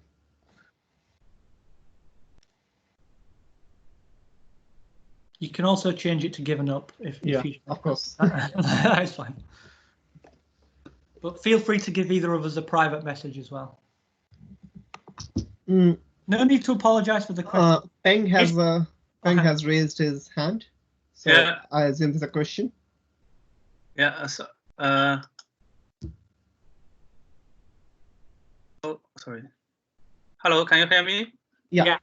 Okay. So for the curve fitting, so we use its potential function to fit the curve. So why it doesn't fit perfectly? So which function? Why does lin fit not fit it perfectly? Yeah, just like we use the data is generated with the exponential function. Yeah. Yeah. And the fit with the exponential. Does this? I got the result doesn't look like fit perfect. Fit Oh really? The data. So for example, maybe. So on my one, I did something like this. So I said, actually, I'm not going to do that. Can you see my screen? Yeah, I can see you. Okay, so I did something along these lines.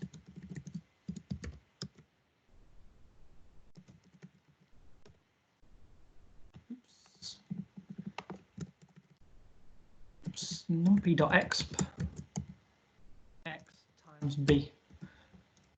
Oops, no, b times x, it doesn't really matter. So I've got a new function, an exponential, with just one parameter b. And it's going to say y equals numpy.exp b times x. Okay, I see. Does that make sense? Yeah. And then you can change the function down here. That would have to be exp fit as well. Yeah. Because Okay. of those, it's still there. Does that make sense? Yeah, it makes sense. Yeah, Great. thank you.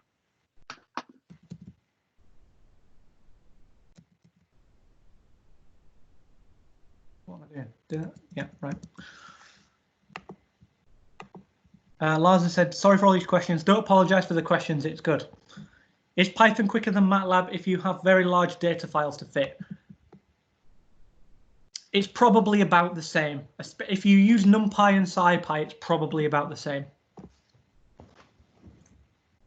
If you were to write your own fitting function in C and compile it, that would be almost unbelievably faster. But C doesn't have the freedom of what we're doing here. If you get advanced in this, what you can do is eventually write things in Python and compile it using C compilers. It's called Python. So that's fun. You have to get really deep into computational theory there. Yeah, if it's worth the time, it can be done. So if you're interested, Lars, there's a thing called Python. C Python basically, and that allows you to use variables that are C-like, so and then sort of pre-compile half of your code, and that makes it faster. But there is a learning curve to that.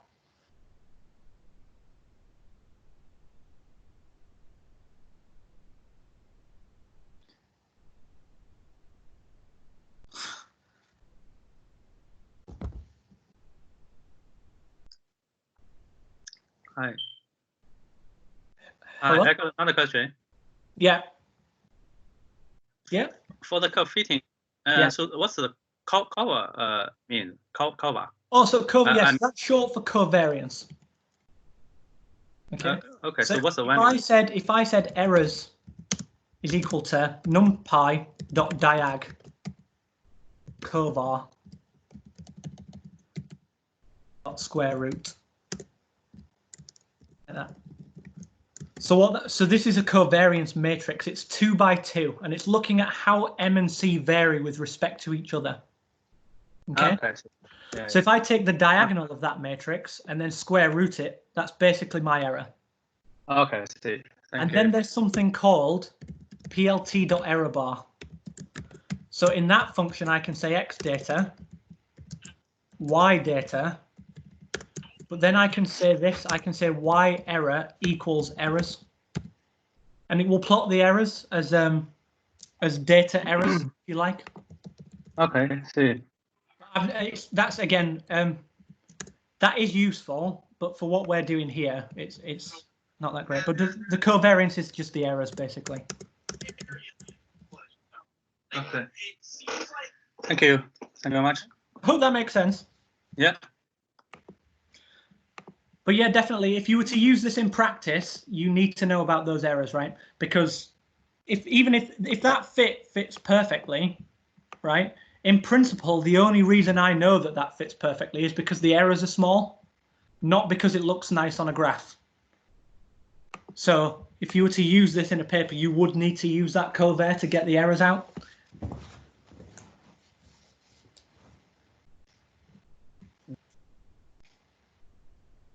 Okay, so how's the poll doing? Is it 19 yeses? No, it's 3 still on it. That's fine. So the oh wait, 2 still on it. Okay. Okay, everyone. So there's 2 people still on this graphing. That's fine. We're going to do a bit more graphing later on. But for now, I think we're going to move on to the modeling stuff. So just before we move on to the modeling stuff, does anyone have any general questions about Python or programming or anything we've done up to this point?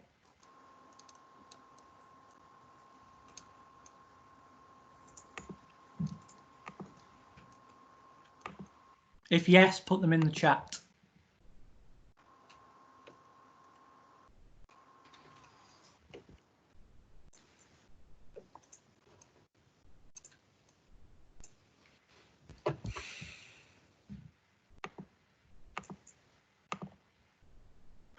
Who makes NumPy and the others? I want to say that it's like divine revelation, but it's probably not. Shashank, is Python like community driven? Did just people on Stack Exchange do it? And Python is governed by a foundation. Is it? Yeah, it's there's a Python foundation that governs it, and but they do work on a community basis. Anyone can join it and kind of make contributions till they become admin, more or less. Like depends on how many contributions and how significant contributions you keep on making. Yeah. And So eventually you climb up the ladder. Yeah. So for a lot of code development, like Python, for example, or Linux, the operating system itself, these things are community driven. So people just make changes to them themselves, upload the changes to the internet, and then basically a lot of other people either say yes, they're good, or no, they're bad. And if they're good, they just get added or fixed.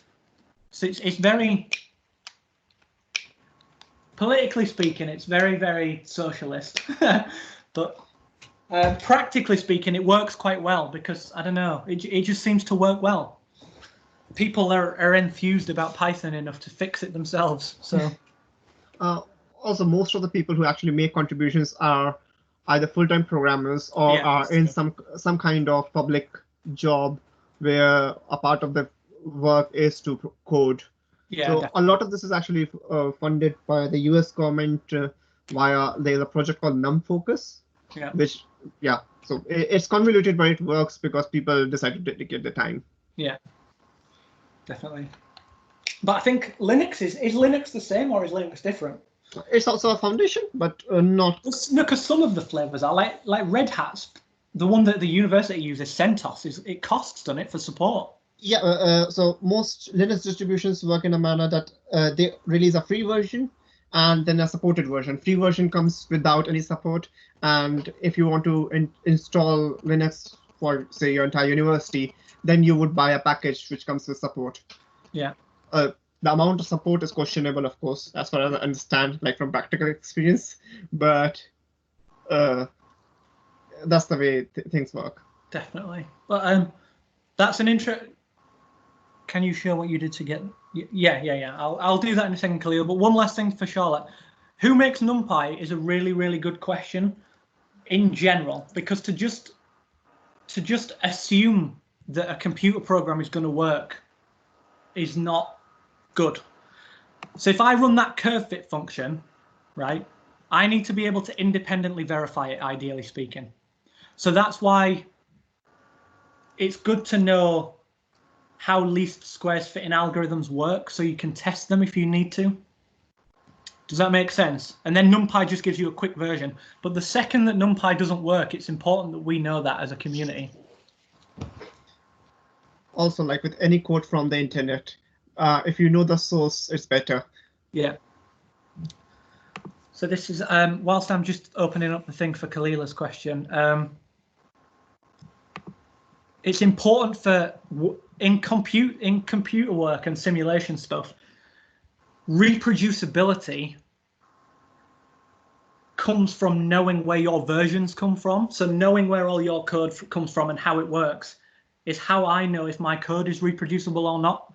In the same way that experimentalists can run the same experiment again and again and again and get statistics, I should be able to do that with programming effectively by following it back and seeing how many people got the same answer from the same thing. What did I call it? Plot graphs exercise. Khalila, I'm just getting around to your question now. Are you ready?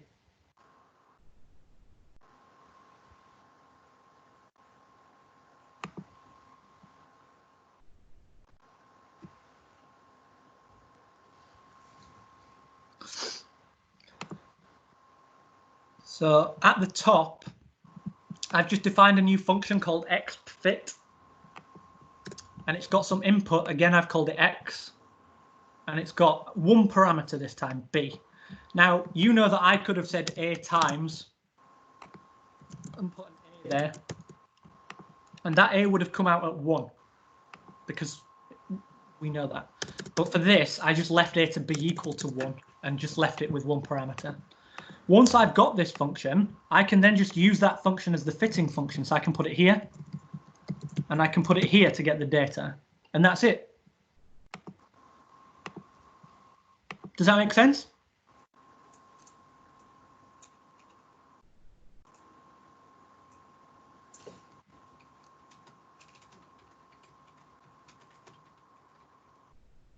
That's great. So yeah, if my function doesn't fit literally, it's like 1, 2, 3, 4, 5 lines, and it's tested with another function. So Python's very, very flexible in that way. But if that's all the questions, I think we should move on to the actual modeling stuff. So we've got Python in the bag now. We've been doing that for like 4 hours or whatever. So let's do some modeling.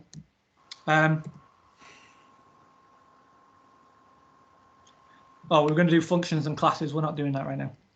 So yeah, Python summary, just to finish off. If you want to get into programming, Python's a really good language to learn first, because you don't have to worry about memory. You don't have to worry about what's going on, particularly in the hardware of the computer. You can just think about it computationally and logically.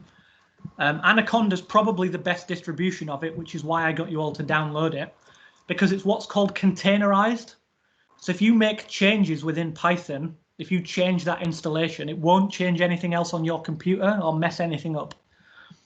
So Anaconda's good. I think it's the best programming language overall. For modeling, it's probably not as good as C++, but C++ is harder to learn. So overall, if you wanted to literally do anything, like, I don't know, automate downloading of movies off the internet, right? Don't do it. But if you wanted to do that, Python would be probably the best language to do it in, because it's just so easy to do it. I've put a controversial opinion, and if you start spamming the chat with hate like happens on YouTube, I'll be annoyed. But I think the plotting functions in Python are well better than anything in MATLAB, anything in Origin, or anything in Microsoft Excel. Now, that's just me. The university disagrees. They recently bought a lot of MATLAB licenses. So I'm not speaking for them on this, okay? MATLAB is good for things that are out of the box. So for machine learning in MATLAB, you can just basically do matlab.learn on some data, and it'll just do some machine learning for you, right? But for stuff where you need a bit of hands-on, a bit of not just raw data analysis, but where you really need to get into the science and change the functions and understand the mechanics, I think Python just has a little bit more flexibility that makes it a little bit better than MATLAB. But that's completely up to you. If you find after all this that MATLAB's easier, do you not find curve fit often requires such good initial guesses to fit things properly? Have you been using it wrong? Well, no, but you can. Harry's made a good point there. Curve fit, if you've got a multimodal thing, yeah, perhaps. But not all the time. It depends on the graph. Personally, I never have a problem with Python. But from a theoretical perspective, I need to know how the curve fit. I don't just want it to fit anything. And I need to know exactly what that fitting function is doing. So the initial values are interesting themselves. Does that make sense?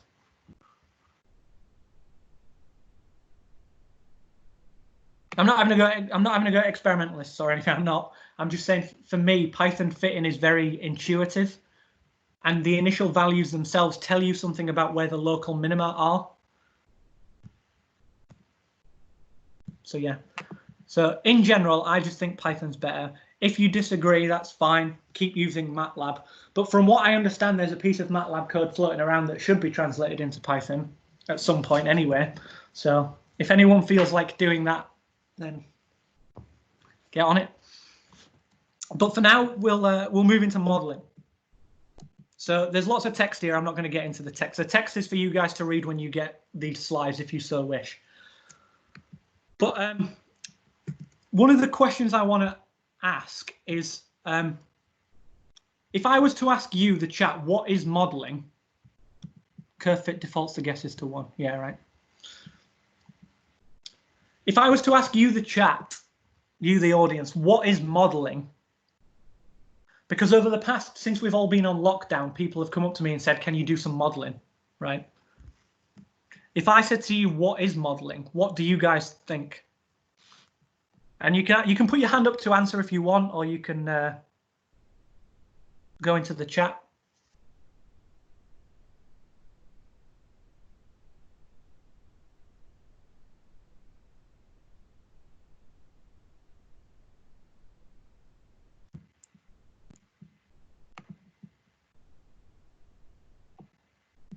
Oh, we're still chatting about pyplot functions.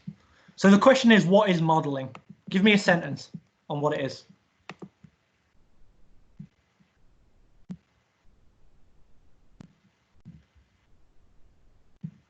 Modeling is like fitting, but not always with clear data points that need to be approximated. Modeling can be predictive. Computer modeling system.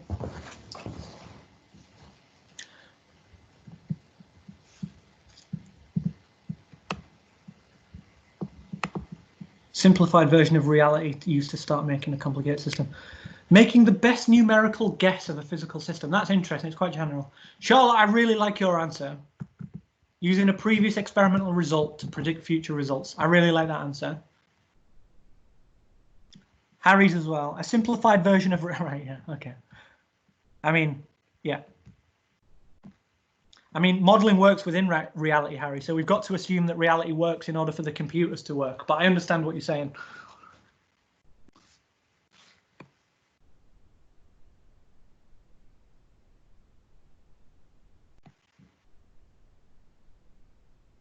Rigid bonds. Yeah. Bonds are rigid. And that's absolutely true.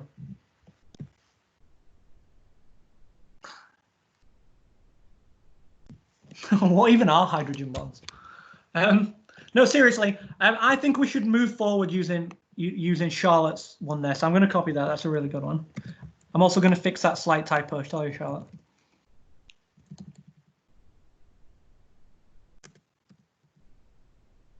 And I'm going to put an exclamation mark after the end of it. So that's a good idea. So moving forward, let's have the idea that a model uses experimental results that we already have to predict what's going to happen next. Okay, so keep that in mind as we go forward. There's a case study at the end that I think you'll all find interesting. But as we go forward, keep in mind that there's an experiment that has been done once, and we're going to use that in order to make predictions. Okay? Okay. So here, this text is for later, right? There's two common types of modeling, really. And Shashank, if you disagree with me, just jump in whenever you want. So sure. I've broken it down into dynamic modeling and kinetic modeling, okay? So dynamic modeling is where we assign basically masses, viscosity, spring constants, charges, positions, velocities, whatever you want, but mainly positions and velocities to particles, and solve the associated dynamic equations of motion. So like F equals ma, right? So molecular dynamics is the catch-all term for this type of modeling. At any scale, nanoscale, mesoscale, it doesn't matter. It's usually called molecular dynamics, however it's implemented. So GROMACS, if you've heard of GROMACS, or AMBER, or LAMPS, these are all, roughly speaking, molecular dynamics programs. No matter what they do, they're molecular dynamics programs. Applications include, protein folding, ligand binding. Recently, we can also do dynamic models of mesoscale continuum systems. # read my papers. That's a true story. So take of that what you will. Kinetic modeling is a bit different. So in kinetic modeling, we don't have positions. We don't have velocities. We have an arbitrary set of states. So if you were doing biochemistry or chemistry, you might imagine these as free energy landscape states. So areas where there's a free energy minimum. Or if you're doing a chemical bonding network, you might think, okay, the product is one state and the reactants are another state. And what a kinetic model does is it introduces rates and it introduces occupation probabilities. And we just see how that system evolves over time. So if the reaction rate is this and the reverse rate is this, what's the equilibrium state? That's kinetic modeling. So that doesn't give you the individual dynamics of each particle. It just gives you the average probabilities or free energies of these things. So for example, we've got the lattice-Boltzmann model. So that's, I put that there because it's sort of halfway between a kinetic and a dynamic model, but that model's fluid flow. Markov chains are a pure kinetic model, which just you can model anything. In fact, for anyone who's heard of Hannah Fry, she's like a popular mathematician. She did a Markov chain model of Monopoly and just solved it. So you don't need to play Monopoly anymore. She has the answer, like the best answer of winning Monopoly. And she did that with a Markov state model. But they could also be done for chemical reactions. We've also got kinetic Monte Carlo, which is a bit complex, and loads of others. And a method's recently been developed to couple generalized dynamic and kinetic models. # read my papers. That's also true. But even with all this stuff available, it's important to know what's going on under the hood, right? So I can tell you that kinetic models exist. I can tell you that dynamic models exist. And you could just download a script off the internet and that's called chemicalreactions.py and run it, right? But without knowing what's going on in it, how can you trust what's happening? You know, you can download GROMACS, which is the most common molecular dynamics program, and you can start your own simulation of atoms moving around. But unless you know what's going on under that, like front end that you as the user have access to, how can you know what GROMACS is really doing, or even whether anything it predicts is real? So for that, I'm going to take us through modeling in general. We're going to build our own model of a simple system, but we'll work through it together. So here's the first task for the modeling bit. We want a model to predict whether a bond exists between two functional groups on two chemical systems, two functional groups. And if it exists, what is its strength of interaction? Okay. So I want you to, seriously now, I want you to either discuss in the chat or think to yourselves how you would go about doing this, okay? So you can use literally any method up to and including meditation. That's just a joke, right? But seriously, anything you can think of to solve this problem, how would you go about doing it to get this model? So please be as active in the chat as you can, like talk to one another, start your own private chats and stuff. We should discuss it as well as we can. But we can't all turn our microphones on, otherwise it would be insane. So let's keep the chat moving.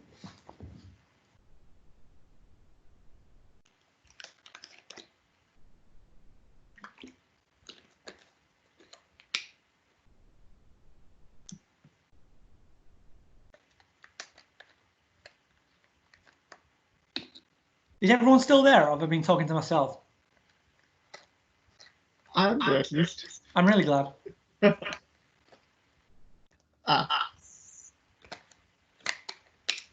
So people are actually meditating. Do you know, it's really satisfied. It's really satisfying that everyone was actually thinking and not just immediately jumping in with, I know the right answer, which is kind of nice. But answers are coming in now, so that's good. You can estimate an equation for the bond, such as the Leonard-Jones equation. Yep, good start. Hold one molecule at a fixed orientation.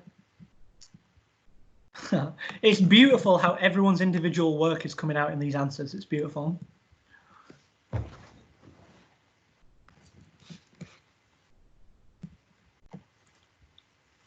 Very distinct minima could be bonds. Yep. So you would literally define a bond, Harry, is what you're saying, by a minima that pops out.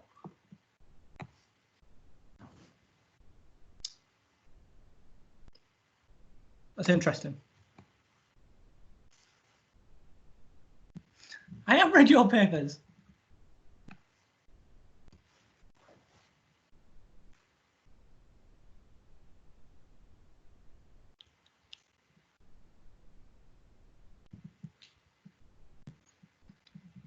So Jack Henry says, yeah, estimate Leonard-Jones equation is a good one, but one interesting thing is why the Leonard-Jones equation? Why would we do that?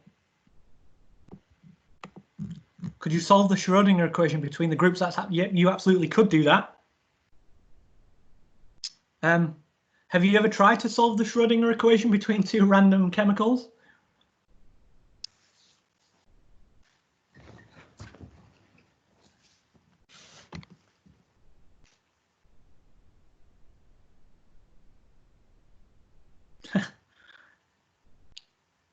There are others in the group who do that. Yeah. There are, aren't there, Shashank? Yeah. Yeah. So I do that, for example. Not exactly, but somewhat similar.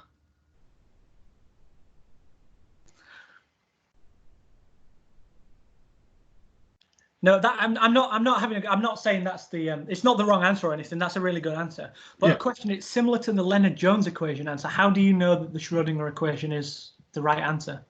Is that the right thing to use? Of course. How do you know? Exactly.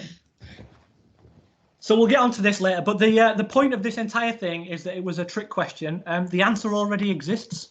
The correct answer is to use density functional theory, right? So this model already exists and it's been well verified from. Do you want to go on with this, Shashank? This is your expertise, right? No, you can carry on. Otherwise, I will go down the rabbit hole. All right. So density function, yeah, is the ultimate truth. We'll get onto whether or not it's the ultimate truth later on. But the idea behind this question is that everyone immediately went down the line of designing their own model, right? That's not always the best thing to do, okay? Although earlier I said it's worth knowing whether or not a model exists and whether it's valid, density functional theory is very valid. And yes, there are other ones. Density functional theory is just the one I'm using as an example. If you were to apply this theoretical framework, whether computationally or not, to your system, then you would be able to effectively solve the ground state Schrodinger equation for it and get an approximation of what bonds exist within that system. Okay, so the first step of modeling is, if the model already exists, and I should put there, and it's validated, then use it. So like I've said here, my job as a computational modeler isn't to run models, but to build new ones. Okay. So if models exist, search them out and use them. But luckily for me, that's not always the case. As soon as density functional theory comes out, someone will be like, yeah, but what about not the ground state? What about the 18th quantum state, right? So then someone has to go away and think of a new model. So that's what we're going to do now. Although models exist like GROMACS, which has been parameterized to fit proteins, amino acids, DNA, these models already exist. But to understand how they work, we're going to imagine that they don't already exist. So now I want you to, similar discussion, but a less complicated one. We want to build a model to predict the movement of a pendulum that undergoes harmonic motion when started from some angle. So again, discuss or think to yourself how you would go about this, assuming the model doesn't already exist. Okay, so again, get back in the chat and have some discussions about how you do the pendulum one. Thanks to those who were interactive with the bond one. They were all good answers, but it was kind of a trick question in that I wanted you to think about models that already exist. But for this one, I want you to imagine that a model doesn't already exist for this pendulum system. So think about what information we might have access to already for this system. Are there any equations that define it? Are there any parameters that we need? Think about who would care about this model. So this is quite important. How many people would be interested in a model if it was generalized to any pendulum whatsoever? Or would it be too much effort to generalize it?